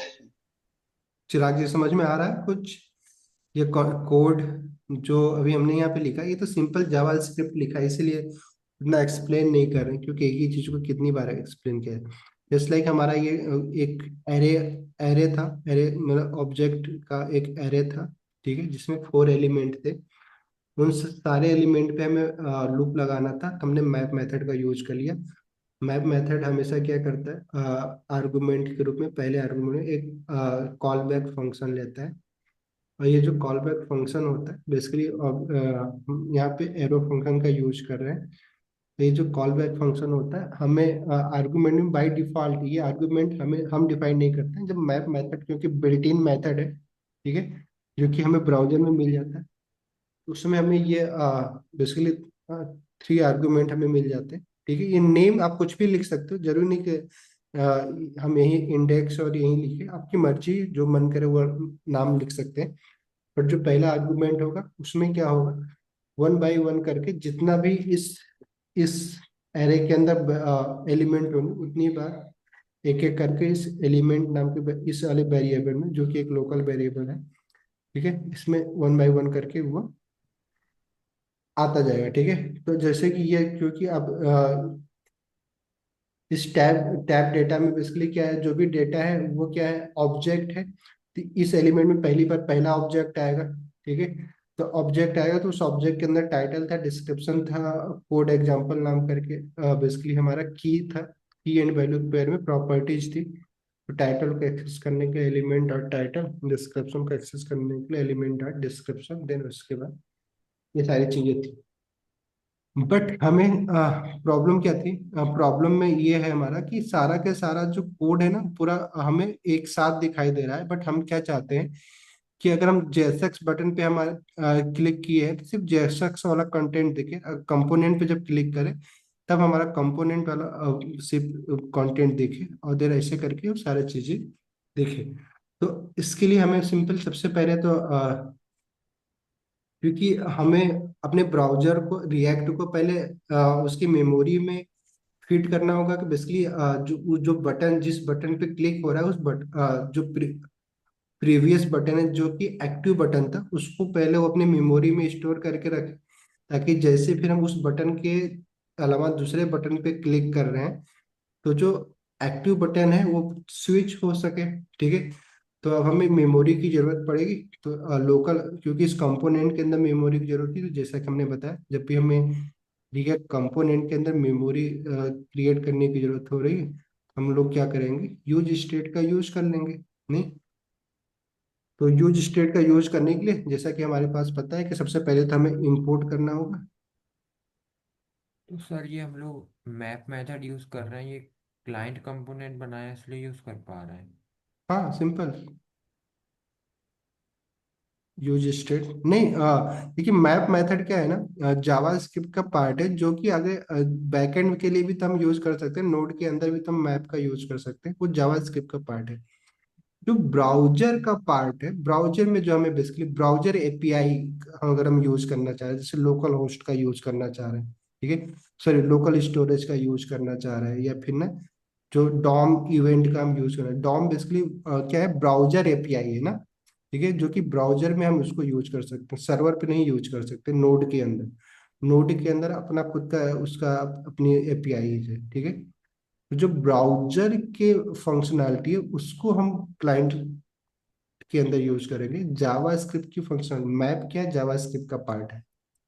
ठीक है। जो कि एरे के अंदर में वो बिल्ट इन मिलते हैं। ठीक है। तो यूज स्टेट का हम यूज करने वाले हैं, तो हम यहाँ पे यूज करने वाले हैं। ठीक है। और देन इसको फ्रॉम कहाँ से, रिएक्ट से हम लोग क्या कर लेंगे, सिंपल इंपोर्ट कर लेंगे और यूज कर लेंगे यहाँ पे यूज स्टेट। बट देखिए ना, थोड़ा सा आप लोग मेहनत करिएगा, और अभी आप लोग जितना दिमाग लगा रहे हो ना चैट जीपीटी और बाकी चीजों पे, रियली बता रहा हूँ 10-15 दिन बाद ना आपको लगेगा आप कुछ नहीं सीखे हो। ठीक है। या तो मान जाओ मेरी बात, या तो 15 दिन बाद आके ना दोबारा फिर से इस चीज को पढ़िएगा।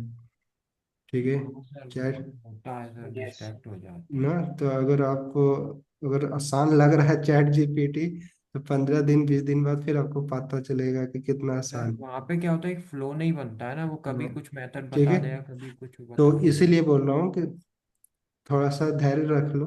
ठीक है। इतना ना उस बहाव में ना बह जाओ क्या, अब तो सब चैट जीपीटी से हमारा काम हो जा रहा है।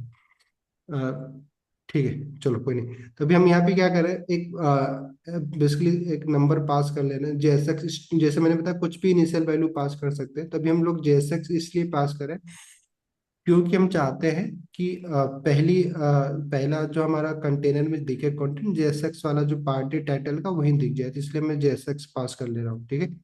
और बाकी कुछ नहीं करने को तो हम कुछ भी पास कर सकते थे, बट अभी जेएसएक्स कर रहे हैं, बाद में बाकी चीजें भी करके हम लोग देखेंगे। और जैसा कि हमने देखा था थ्योरी में कि ये यूज स्टेट हमेशा हमें क्या करेगा, दो वैल्यू रिटर्न कर देगा, जिसको हम क्या कर लेंगे, डी स्ट्रक्चर कर लेंगे। ठीक है। और इसकी वैल्यू कुछ भी दे सकते हैं, जस्ट लाइक आपको टैब कंटेंट नाम दे देते हैं टैब, क्योंकि टैब कंटेंट के लिए ही हम इसको यूज करने वाले, टैब कंटेंट। ठीक है, टैब का जो कंटेंट हो उसके लिए, और देन उसके बाद दूसरी वैल्यू क्या हो जाएगी हमारा, सेट टैब कंटेंट। क्यों, ऐसे ही होगा? ठीक है, हो गया। अब इस टैब कंटेंट को हम क्या कर रहे हैं, बेसिकली यहाँ पे यूज कर ले रहे हैं। रिटर्न जो कीवर्ड हम यूज करने जा रहे हैं ना, तो रिटर्न कीवर्ड में हम क्या कर रहे हैं कि लूप तो जरूर लगा रहे हैं, बट जो रिटर्न कर रहे हैं ना यहाँ पे, बेसिकली इस पे कहीं पे हम यूज कर सकते, कैसे कर सकते हैं बताओ? कि अगर हम लोग क्या कर सकते हैं, ऐसा ऐसा कोड लिख सकते हैं कि क्या, कट करें इसको और हम लोग सिंपली एक, क्योंकि सॉरी, पहले तो एक रैपर बना लेते हैं। इस रैपर के अंदर करली ब्रैकेट स्टार्ट करते हैं, और करली ब्रैकेट के अंदर ये जो हमारा बेसिकली टैब कंटेंट है, ठीक है, इसको लिखते हैं tab content. Clear? Tab content के अंदर अगर आप चाहें तो, चलो पहले लिख ही लेते हैं हम इस कोड को, क्योंकि कभी कभी क्या होता है। ठीक है, टैब कंटेंट हमने जो मेंशन किया है, ठीक है, अगर आप चाहें तो जैसा कि यहाँ पे भी दिखाई दे रहा है, तो आप इसको चेक भी कर सकते हो, जस्ट लाइक एलिमेंट जो हमारा है, एलिमेंट का जो टाइटल होगा, ठीक है, जो पहला कोई भी एलिमेंट है उसका जो टाइटल है, ठीक है, अगर ये क्या हो रहा है, सिंपली ट्रू हो, या तो अब जस्ट लाइक ये स्टेटमेंट लिख रहे हैं, तो क्या दिखाएगा, जो टैब कंटेंट है, टैब कंटेंट इक्वल टू क्या होगा, यहाँ पे क्या हमने किया है, टैब कंटेंट किसके बराबर है, देखो क्या है, ये है जेएसएक्स है। क्यों? Yes sir. और हमने फिर यहाँ पे जो ट्रिपल इक्वल साइन दिया है, तो ये यहाँ पे क्या इसकी क्या वैल्यू आएगी, ये क्या होगा, एलिमेंट डॉट जो टाइटल है इसका क्या आएगा, वैल्यू क्या आएगी, बताओ? नहीं आ रहा सर जो समझ हमने में। वहां पे असाइन कर रखा है, हम्म। जो एलिमेंट डॉट टाइटल की वैल्यू उन्होंने ऑब्जेक्ट में असाइन कर रखी है ना। ठीक है, तो जैसे कि पहली बार जब ये लूप होगा, ठीक है, तो पहली बार टाइटल इक्वल टू जो पहला एलिमेंट होगा, ठीक है, एलिमेंट में पहला क्या आएगा, जस्ट लाइक जो हमारा जेएसएक्स वाला ऑब्जेक्ट था वो आएगा। ठीक है, और क्योंकि देखो कि जब हम अपने इसमें आए, तो पहला एलिमेंट हमारा क्या है, यही तो है ना इस एरे के अंदर ये। तो जब पहला एलिमेंट जो हमारा ये ऑब्जेक्ट है, तो एलिमेंट डॉट टाइटल लिखें तो क्या क्या आएगा, बेसिकली वैल्यू क्या रिटर्न होगी, ये जेएसएक्स तो रिटर्न होगी। Yes sir. दूसरी बार में क्या रिटर्न होगी, कंपोनेंट। तीसरी बार में क्या होगी, प्रॉप्स होगी। तो ये जो हमने ये भी स्ट्रक्चर यहाँ पे बनाया है, तो बेसिकली क्या होगा, ये जो कोड हमने अभी लिखा है, तो इसकी वैल्यू बुलियन वैल्यू रिटर्न होगी। जैसे एग्जांपल, जैसे कि अगर मान लो हम लिखते हैं 2 = 3, तो ये क्या रिटर्न करेगा, हमें वैल्यू क्या करेगा, या तो फॉल्स रिटर्न करेगा या तो ट्रू रिटर्न करेगा। अगर दोनों तरफ बराबर इक्वल साइन है, इक्वल वैल्यू है, तो हमें क्या रिटर्न कर देगा, ट्रू रिटर्न कर देगा, अदरवाइज क्या रिटर्न कर देगा, फॉल्स कर देगा। यस या नो? Yes sir. क्लियर? तो सेम हियर, यहाँ पे भी तो यही चीज कर रहे हैं हम, कि अगर ये वैल्यू इक्वल हो इस वैल्यू से, तो क्या हो जाएगा, ट्रू ट्रू रिटर्न करेगा, अदरवाइज क्या रिटर्न कर देगा, फॉल्स रिटर्न कर देगा। फॉल्स कर देगा। क्या रिटर्न करेगा, फॉल्स करेगा। यहाँ पे क्यों फॉल्स करना। क्यों आकांक्षा जी, क्या रिटर्न करेगा?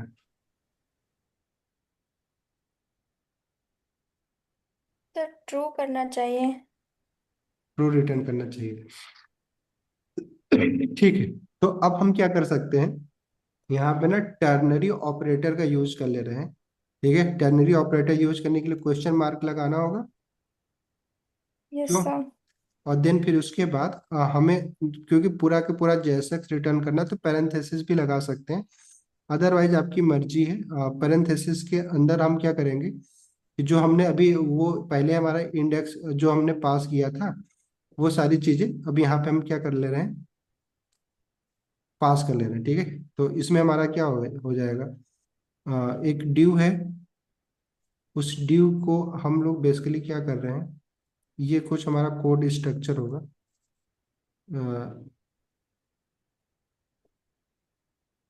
देन हम क्या कर रहे हैं, जो हमारा हेडिंग है,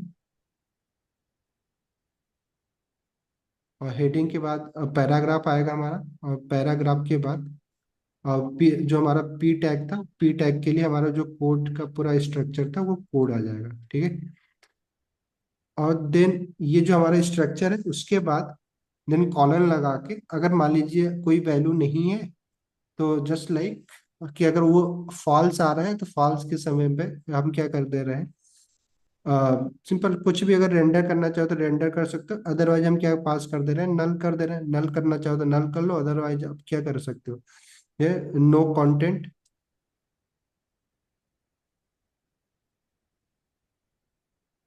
नो कंटेंट अवेलेबल। ठीक है, तो अभी बस हमने एक टर्नरी ऑपरेटर का यूज किया है, जो कि पहले क्या था। तो अब देखिए क्या होगा कि जिस बटन पे हम क्लिक करेंगे वही बटन हमें शो होगा। अगर मैं अभी यहाँ पे दिखाऊं आपको, ठीक है, तो अभी देखिए हम लोग किस पे क्लिक किए, JSX पे। तो हमें सिर्फ क्या दिख रहा है, JSX का कोड दिख रहा है, जस्ट लाइक JSX वाला। देन कंपोनेंट पे करेंगे तो कंपोनेंट वाला क्यों नहीं दिख रहा है, ऐसा क्यों हो रहा है, क्यों जी, क्या प्रॉब्लम आ रही है? हेलो, बताओ, कोई बताएगा? पूरा एलिमेंट के साथ ही प्रिंट हो जा रहा है। कहाँ पूरे एलिमेंट के साथ प्रिंट हो जा रहा है भाई, सिर्फ JSX ही तो प्रिंट हो रहा है। हाँ सर, मतलब वही देखिए H1 वगैरह, हम्म, H1 और P टैग जो लिखा था हम लोग ने वो सब भी प्रिंट हो ये तो कोड है ना हमारा, इसको बस स्टाइलिंग नहीं किया है, ये तो हमने कुछ नहीं, ये जो किया है ना, ये कोड वाले इस वाले सेक्शन से आ रहा है। ये जो एलिमेंट डॉट कोड एग्जाम्पल इससे आ रहा है, ये नहीं आ रहा है। ऊपर H2 के अंदर और पैराग्राफ के अंदर तो ये सारा कंटेंट है नहीं। H2 के अंदर JSX है, पैराग्राफ के अंदर ये सिंटेक्स है, इसमें कहाँ आपको कुछ दिख रहा है? ये तो पूरा कोड एग्जाम्पल है, तो हमें कोड ही दिखाना था, इसलिए कोड दिख रहा है वो। ठीक है, बस में स्टाइलिंग कर गया। देंगे स्टाइलिंग के लिए। बट वो प्रॉब्लम नहीं, प्रॉब्लम क्या है कि हम दूसरे बटन पे जो क्लिक कर रहे हैं तो दूसरा कंटेंट नहीं, JSX वाला तो दिख जा रहा है, कंपोनेंट वाला नहीं दिख रहा है। बताओ क्या करना होगा इसमें भी, देखो बताओ। सर एक बार दोबारा पूछिए क्वेश्चन जरा। चलो सर एक कोई, बार थोड़ा आप दोबारा से नहीं बता पूछने वाला हूँ दीजिए। मैं, बस अब हम क्या करने वाले हैं कि सिंपल सेट टैब का हमने यूज नहीं किया था, सेट टैब का बस यूज कर ले रहे हैं, बस हो गया। अब दोबारा जाके देखिए, अब हम जो करेंगे जस्ट लाइक कंपोनेंट पे क्लिक कर रहे हैं, तो देखिए कंपोनेंट वाला टैब हमारा बेसिकली रिटर्न हो रहा है। बट ये फिर से हमारा पूरा का पूरा no content available, no content available, state तो चेंज हो रहा है, बट वो क्यों दिख रहा है हमें? कुछ टर्नरी ऑपरेटर में हमने कुछ गलत किया है क्या? देखिए JSX पे JSX वाला एलिमेंट दिख रहा है, स्टाइल कर लो अगर आपको इतना ही नहीं आ रहा है समझ में तो। ठीक है, तो स्टाइल करने के लिए हम क्या कर सकते हैं,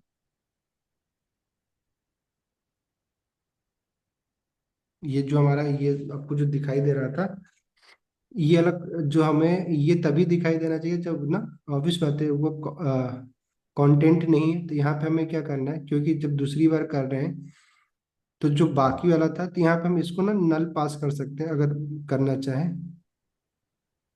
सिंपल नल पास कर दे रहे हैं, अदरवाइज लॉजिकल एंड का यूज कर सकते हैं, आपकी मर्जी है। तो अभी हमारा देखिए क्या सिंपली बस जैसा दिख रहा है, फिर से नल भी दिख रहा है। तो हमें क्या करना होगा, इम्पटी कर दो बस, कोई वैल्यू मत पास करो। ठीक है, तो अगर मैं कर दूं तो अभी देखिए क्या हो रहा है, कि ये हमारा सारा कंपोनेंट प्रॉप्स वो सारी चीजें क्या दिख रही है, अलग अलग वैल्यू के लिए दिख रहा है। स्टाइलिंग करना चाह रहे हैं, पहले स्टाइलिंग कर लेते हैं, फिर उसके बाद में थोड़ा सा डिस्कस कर लेंगे। तो स्टाइलिंग के लिए हमें क्या करना होगा, इस ड्यू को पहले तो स्टाइल करना होगा। तो टेलविन यूज करने के लिए हम पहले क्या करेंगे, क्लास नेम स्टार्ट करेंगे। पिछली क्लास में हम लोगों ने डिस्कस किया था।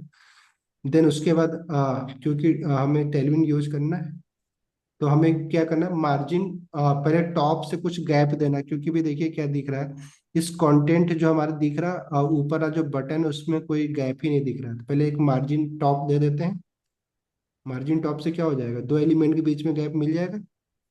तो मार्जिन टॉप देने के लिए एम टी हम यहाँ पे लिखते हैं, एम से मार्जिन, टी से टॉप।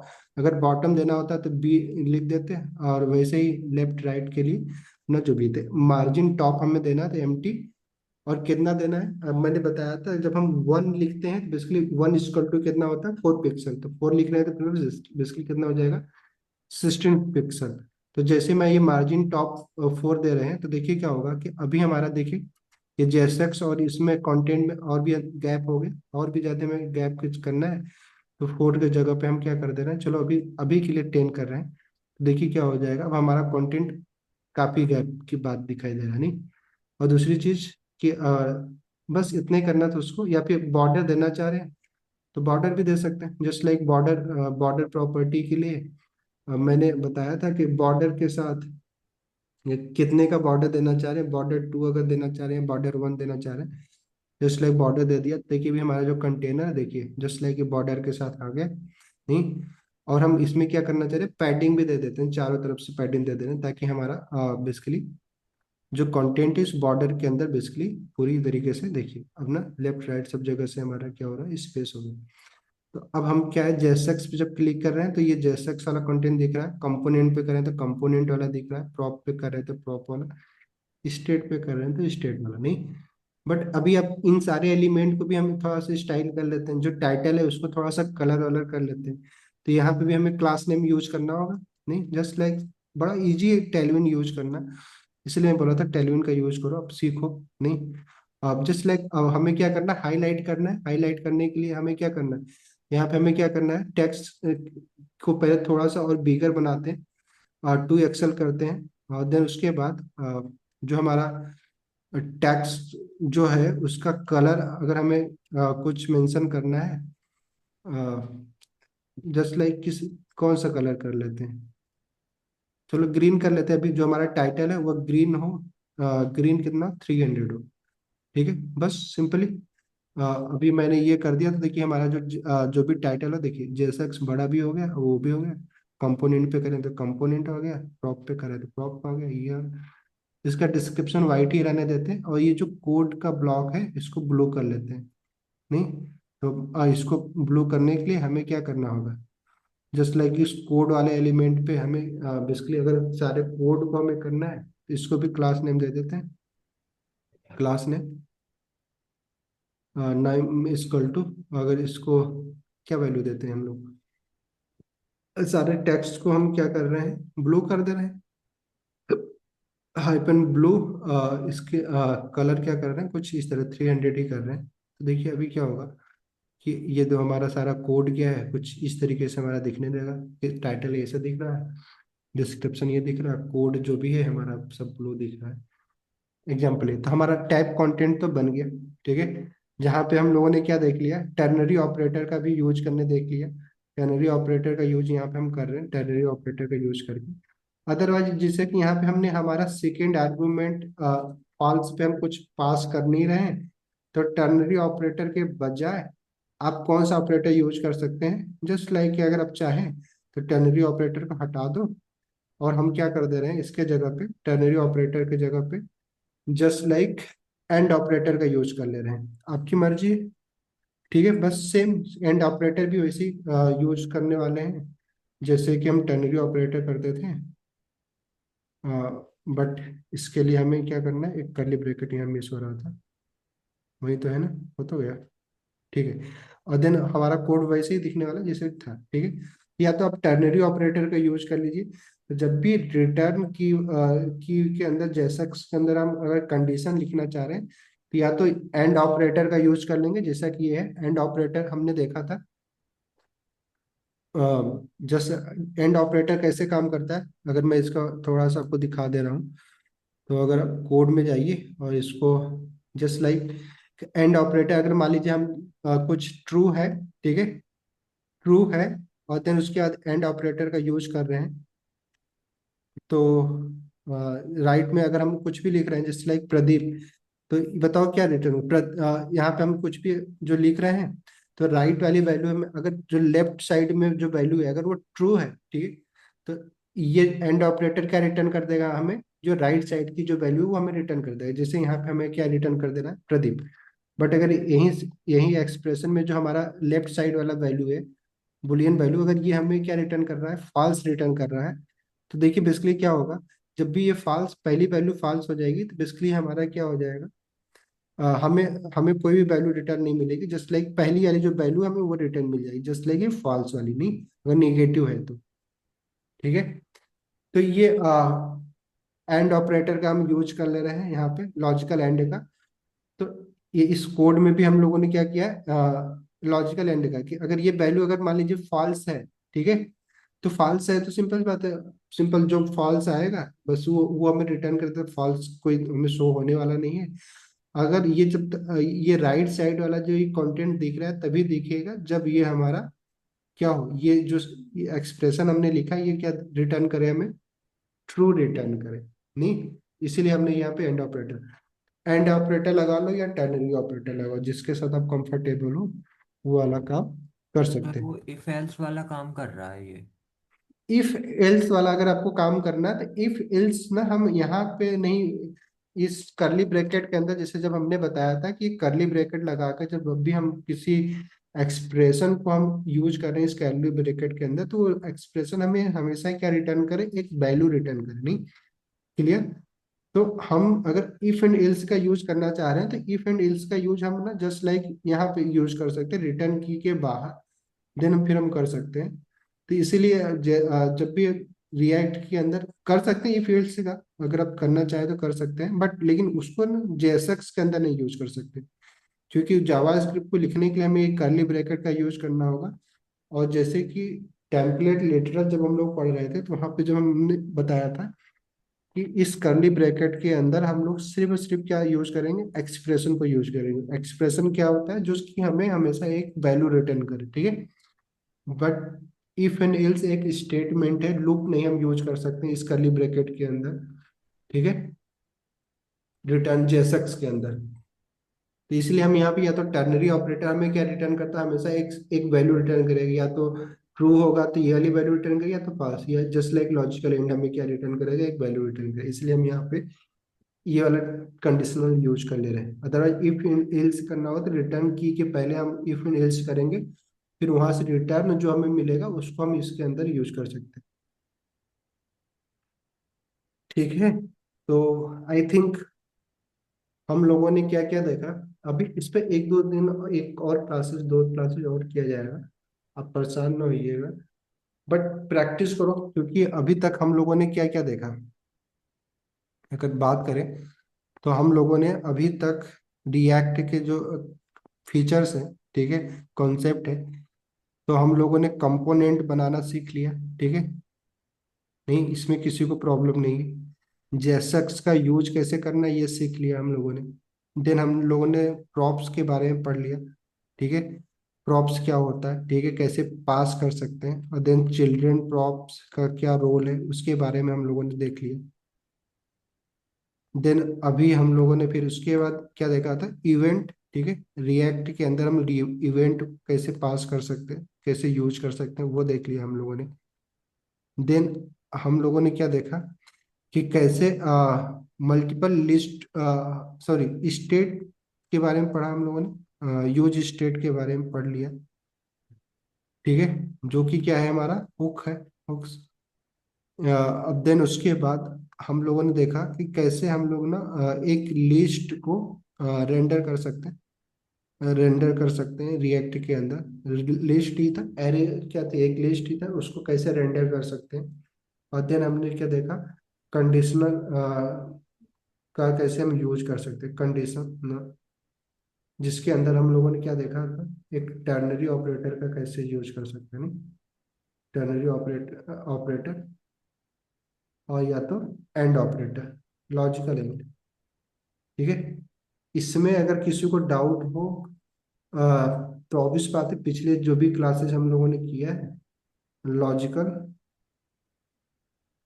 ऑपरेटर, एंड ऑपरेटर, ठीक है, तो ये सारे कॉन्सेप्ट हम लोगों ने ऑलरेडी पढ़ लिया है और आई थिंक आप सबको समझ में भी आ गया है, नहीं ऑपरेटर। और रिएक्ट में जो बेसिक फीचर थे वो इतना तक थे, ठीक है, इवेंट, यूज स्टेट, कंडीशनल। अब हमें सिर्फ और सिर्फ रिएक्ट का जो कुछ भी पढ़ना है, सिर्फ और सिर्फ हुक्स के बारे में पढ़ना है, जो अलग अलग हुक्स हैं, ठीक है, और कुछ कॉन्टेक्स्ट एपीआई है, उसके बारे में पढ़ते रहना है, ठीक है। जो जो कि ऑलरेडी 5-6 और हुक्स हैं जिसके बारे में जानना जरूरी होता है, बस वही बचा है।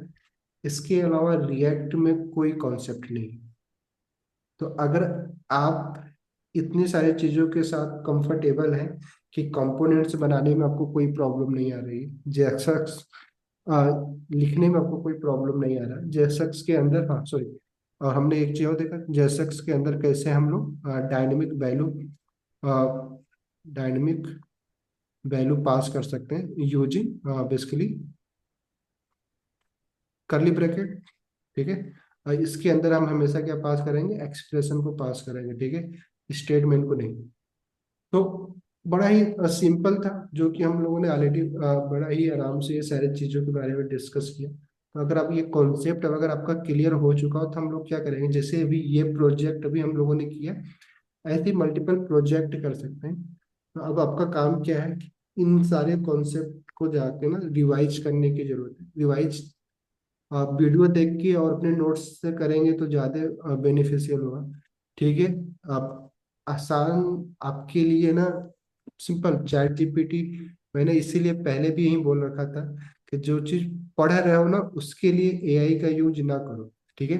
जो चीज़ पढ़ चुके हो, जिसको सिर्फ सिर्फ और सिर्फ आपको प्रैक्टिस करना है, तो कुछ चीज़ें फालतू का टाइम लगेगा टाइप करने में, तो उसके लिए हम चैट जीपीटी का यूज कर सकते हैं, ठीक है। जैसे कि हमने इस प्रोजेक्ट के अंदर डेटा जो हमने क्रिएट किया, तो सिंपल किसी एआई टूल्स का यूज करके आप, क्योंकि अब वो टाइप करना, उतना सारा कंटेंट लिखने का कोई मतलब नहीं था, तो आपने मेंशन कर दिया कि एक एरे दो, एरे ऑफ ऑब्जेक्ट मेंशन कर दिया आपने, और हर एक ऑब्जेक्ट में टाइटल हो, डिस्क्रिप्शन हो, एक कोड एग्जांपल हो, और कितने एलिमेंट होने चाहिए वो हमने मेंशन करके दे दिया, वो टाइप करके दे दिया, नहीं फिर उसमें कुछ थोड़ा बहुत एडिट करना है, कर दिया।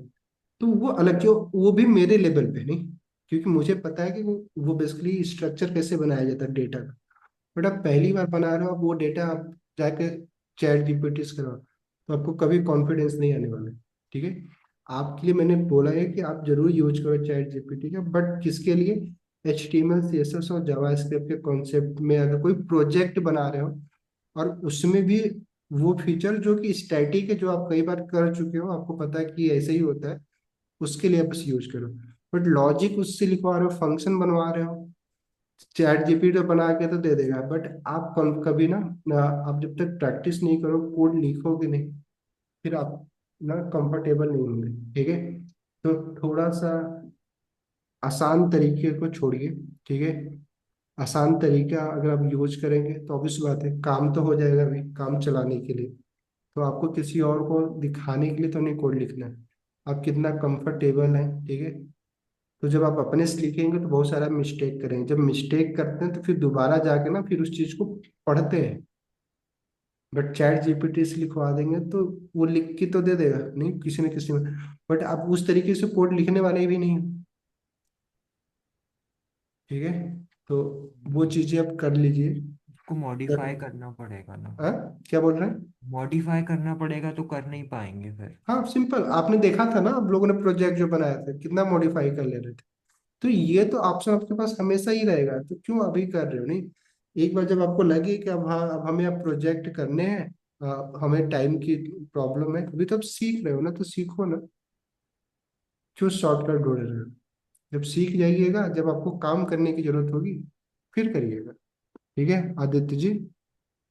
और बाकी चीजें का यस सर। नोट्स बनाइए और प्रैक्टिस करिए, कोड लिखने की कोशिश करिए, ठीक है। ठीक है। जितना आसान अभी आपको लग रहा है ये सारी चीजें, मुझे पता है कि आपको मैंने 5 क्लास में पढ़ा दिया, 4-5 क्लास में, बट जो पहली बार पढ़ रहा होता है ना, लोग 2-2 महीने तक रिएक्ट पढ़ रहे होते हैं। नहीं सर, थोड़ा अच्छा। मुश्किल तो लग रहा है, ऐसा इजी हाँ? नहीं लग रहा। तो पहली बात तो आपके लिए इसलिए है क्योंकि आपने 2-3 क्लास तो किया ही नहीं है, 2 क्लास 3 क्लास। ठीक है। हाँ सर। तो प्रॉब्लम यही है आपकी। इसलिए मैं बोला था कि लाइव क्लास मिस ना किया, रिकॉर्डिंग कोई नहीं देखता है। ठीक है। अगर आप लोगों के दिमाग में कभी भी ऐसा आए भी ना कि चलो रिकॉर्डिंग देख लेंगे, आज चलो आराम कर लेते हैं, तो याद रखो, लाइव क्लास में पढ़ लोगे तो पढ़ लोगे। रिकॉर्डिंग तो क्या है, आप क्या, कंटेंट की कमी थोड़ी नहीं है, यूट्यूब पे तो भरे पड़े हैं ना, तो सिंपल, बट कोई नहीं पढ़ता है। ठीक है। सर एक डाउट और है सर, सीएसएस में मुझे कॉन्फिडेंस नहीं आ रहा है, क्या करूँ? क्या नहीं आ रहा है? सीएसएस टेलविन जरा समझ में नहीं आती है अभी, कैसे इसको करूँ? और तो अभी जैसे मैं बताया, पिछली क्लास देखना, पिछली क्लास मैंने अपलोड किया है ना। हाँ। पिछली क्लास में थोड़ा सा हम लोगों ने यस सर। इस पर बातें किया था कि बेसिकली जैसे कि अभी मैंने मार्जिन टॉप लिख रहा था, नहीं? तो मार्जिन टॉप क्या होता है ये आपको तो पता ही है, नहीं पता है? अगर नहीं पता है तो आपका फिर सीएसएस ही आपका वीक है। ठीक है। टेलविन के अंदर जस्ट लाइक आपको पता है कि मार्जिन टॉप का मतलब क्या है, कि जब भी हमें दो एलिमेंट है, दो एलिमेंट के बीच में अगर गैप हमें करना है तो हम क्या करते हैं, मार्जिन का यूज करते हैं। ठीक है। हम्म। क्लियर? हाँ ये सर। कॉन्सेप्ट था जो कि सीएसएस में हम लोगों ने पढ़ रखा था। हाँ। यहाँ पे बस हमें ये सीखना था कि मार्जिन टॉप के लिए हमें कौन सा यूटिलिटी क्लास लिखना है, ठीक है, कैसे लिखना है मार्जिन टॉप। जिसे मैंने यहाँ पे दिखा दिया, एम टी लिखना है बस। एम किसको रिप्रेजेंट कर रहा है, मार्जिन को, टी किसको कर रहा है, टॉप। नहीं, ऐसे जितने भी प्रॉपर्टी आपने सीएसएस में पढ़ा था, वो प्रॉपर्टी को कैसे वो प्रॉपर्टी काम कैसे करती, किसके लिए यूज करते, ये तो आपने सीएसएस में पढ़ लिया है। और टेलविन के अंदर हमें बस उसको ना ये देखना है कि टेलविन के अंदर उसको लिखेंगे कैसे, बस। तो जो भी आप चीजें शॉर्ट आपको, वे में कैसे लिख सकते हैं? किसमें? शॉर्ट कैसे लिख सकते हैं? नहीं समझे, क्या बोल रहे हैं? मतलब कि उसमें हम लोग पूरी क्लास फाइल बनाते थे, डेप्थ में लिखते थे एक एक प्रॉपर्टी। हाँ इसमें हम हाँ, लोग जस्ट क्लास को कॉल करते हैं। सिंपल। यहाँ पे ना ऑलरेडी क्लास, हम क्लास बनाते हैं, क्लास बेसिकली जो एमटी लिख रहे हैं, एमटी का मतलब क्या है, जस्ट लाइक कि एक क्लास है जिसमें प्रॉपर्टी का डिफाइन की गई है मार्जिन टॉप। ठीक है। और उसको एक वैल्यू दी गई जो हम 1 2 3 4 जो भी पास कर रहे हैं, वो बेसिकली उसके वैल्यू में प्रोवाइड कर दिया है। 1 अगर दे रहा है तो इक्वल टू 4 पिक्सल। थोड़ा सा टेलविन का ही पार्ट है, पढ़ेंगे टेलविन, बट अभी बस थोड़ा थोड़ा यूज करते रहो, क्योंकि ये कोई याद करने वाली भी चीज नहीं है।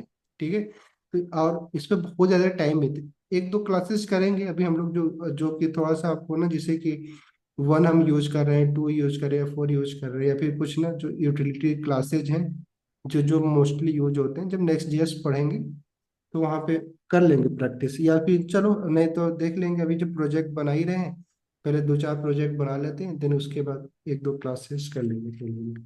ठीक है। टेलविन कुछ है ही नहीं ऐसा ना, अगर आपका नहीं समझ में आ रहा है तो सबसे पहले अपना सीएसएस कंप्लीट करना, सीएसएस नहीं, की सीएसएस तो सर आती है सर, अभी ज़्यादा यूज़ नहीं की ना, थोड़ा क्लासेस वगैरह यूज़ करेंगे ना तो आ जाएगा। बस सिंपल। तो बाकी इस वाले कोड को देख लीजिएगा, पिछली क्लास में भी हम लोगों ने क्लास नेम करके टेलविन की क्लासेस दिए थे, उसको, उस वीडियो को देख लीजिएगा। ठीक है। चलिए फिर मिलते हैं अगली क्लास में, नहीं देन फिर यस आगे सर। की चीजें डिस्कस करते हैं। पर थोड़ा सा प्रैक्टिस करो, रिएक्ट पढ़ो, देखो ना आप इससे ज्यादा सबसे जो कॉम्प्लिकेटेड आपको टॉपिक जो है यही रिएक्ट और नेक्स्ट जेएस ही होने वाला है। तो रियली में जो अपने पिछले 4-5 महीने में जो भी अपने एफर्ट डाला है, उसका रिजल्ट आपको ना इसमें दिखना चाहिए। तो अब यहाँ पे आराम ना कर लो, जितना मेहनत आपने पहले किया है बस यहाँ तक और कर लो नेक्स्ट ईयर तक। ठीक है। क्योंकि देखिए, कॉन्सेप्ट तो हम लोग रिएक्ट का ही यूज कर रहे हैं, नहीं सीएसएस का ही यूज कर रहे हैं, या फिर नहीं एचटीएमएल का, बस सिंटैक्स बदल जा रहे हैं, नहीं? और वो सिंटैक्स अब याद नहीं कर सकते हो, बस जब प्रैक्टिस करोगे तो आपकी मेमोरी में अपने आप हो जाएगा। तो ट्राई करिए, इसलिए बोलो, कहीं और इधर उधर दिमाग ना लगाओ, यूट्यूब पे वीडियो मत जाओ देखने। और जितना भी कर रहे हो, जो आप यहाँ पे इस क्लास के बाद नोट्स देख बनाए हो, उसको बस जाकर ना प्रैक्टिस करने की कोशिश करिए, टाइप तो करिए जो भी आपके दिमाग में आ रहा है। नहीं, इसलिए मैं बोला था क्लास में जब भी बैठो कॉपी पेन लेके बैठो, कि क्लास में जो कुछ भी आपको बताया जा रहा है, आपको लग रहा है कुछ में लिखना चाहिए, लिखो।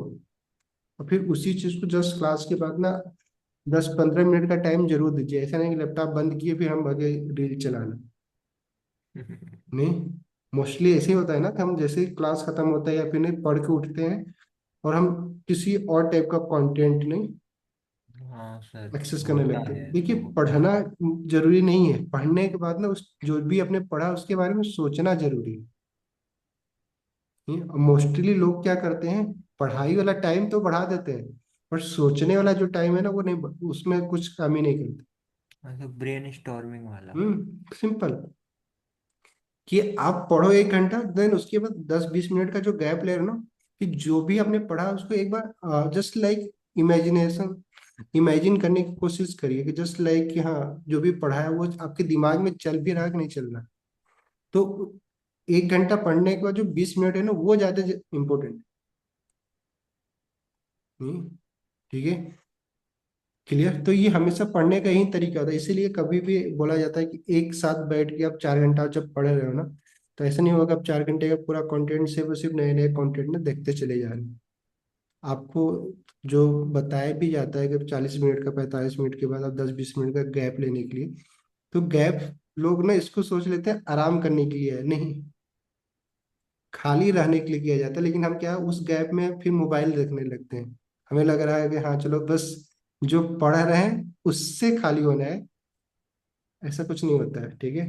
तो ट्राई करिए ऐसे पढ़ने के लिए, जब भी कुछ भी पढ़ो, जो भी नया चीज देख रहे हो, उसको करने के बाद आप ना एटलीस्ट उसके बारे में सोचिए। ठीक है, देन फिर अब बाकी चीजें ना, फिर आप वहां पे जब सोचते हैं ना, फिर आपके दिमाग में चलता है इसको कैसे इम्प्लीमेंट कर सकते हैं, प्रैक्टिकल इसका कैसे कर सकते हैं। बट मोस्टली लोगों के साथ क्या होता है कि लोग ऐसे करते हैं, पढ़ाई पे पूरा टाइम दे देते हैं, फिर 5 घंटे 6 घंटे 8 घंटे 10 घंटे पढ़ रहे हैं, बट सोचने के लिए उनके पास टाइम ही नहीं होता है। जैसे पढ़ाई करके उठते हैं, कोई और कंटेंट वो नहीं एक्सेस करने लगते हैं। तो थोड़ा सा कर लीजिए, बाकी देख लीजिए, बड़ा इजी है। बट जितना कंटेंट जितना भी हमने यहाँ पे भी मेंशन किया है, ये सारे, सॉरी डिलीट कर दिया हमने, ये सारे कॉन्सेप्ट जो भी अभी यहाँ पे मैंने लिखा था, इसके साथ आपको कंफर्टेबल होना है। तो अगली क्लास में ना ट्राई करते हैं कि आप लोगों से का थोड़ा सा ना रिव्यू किया जाए, कितना आप प्रैक्टिस कर रहे हो। ठीक है, यस। चलिए फिर मिलते हैं अगली क्लास में। ठीक है आदित्य जी, करेंगे अभी बस एक बार बढ़िया से पढ़ लो, यस। फिर मैं आपको बताता हूँ ना परेशान। सर ठीक। दिमाग में सर ना मैंने बताया कि इतना ज्यादा क्लटर्ड ना रखो दिमाग, कि नहीं ये भी कर ले ये भी कर ले, मतलब जो एक्चुअली में जरूरी है ना उस पर फोकस रहिए। ठीक है, बहुत बार क्या होता है हमारे दिमाग में ना जो चीजें नहीं करनी है अभी उसके बारे में हम सोच रहे होते हैं। ठीक है ना, तो वहां पे जाने ही नहीं दो आप दिमाग को। अभी अभी बस सिंपली जो आपके सामने दिख रहा है उस पर काम करो, आपको पढ़ना है। नहीं, जो जो कि जरूरी है, फालतू चीजों में बारे में सोचेंगे, जरूरी वो है ही नहीं आज के समय में। तो इसलिए क्या जरूरी है उस पर टाइम लगाइए, जो जरूरी है ही नहीं उस पर टाइम ही मत लगाइए। ठीक हाँ सर। है, चलिए फिर मिलते हैं अगली क्लास में। और जो भी सर क्लास, हाँ बोलिए। सर वो करण को बोल देना, वो मेरी सुनता ही नहीं है, ज्वाइन ही नहीं करता अरे क्लास। करण जी का तो मुझे दिमाग में ना पता नहीं उनकी क्या है, जिस दिन क्लास नहीं होगा ना, परसों दिन भी क्लास से जस्ट आधे घंटे पहले मैसेज कर बोले सर आज क्लास है, हम बोलिए हाँ, मैं मैसेज करा यस, फिर उसके बाद ज्वाइन ही नहीं ना। तो उनका पता नहीं क्या चलता है। अब फिर बोलो तो सर ये नहीं समझ में आता है, ऐसे इसको बता दीजिए, ऐसा तो नहीं होता है यार। फिर तो क्लास तो अटेंड करो ना, समझ में आए क्लास में फिर तो कोई बोले, अलग अलग ऐसा तो नहीं होता है।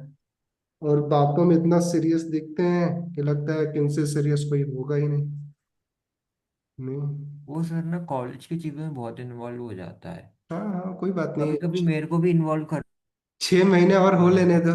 नहीं, क्या करोगे, लोगों को लगता है ना कि फेयरवेल मिलने वाला है तो एंजॉय कर लेते हैं ना, फिर उसके बाद सीरियस होंगे। तो इसीलिए बोला किसी और से कंपेयर ना किया करो। कॉलेज लाइफ सबकी अलग अलग होती है, नहीं, कुछ लोगों को लगता है भी बहुत टाइम है तो बहुत मजे करते हैं।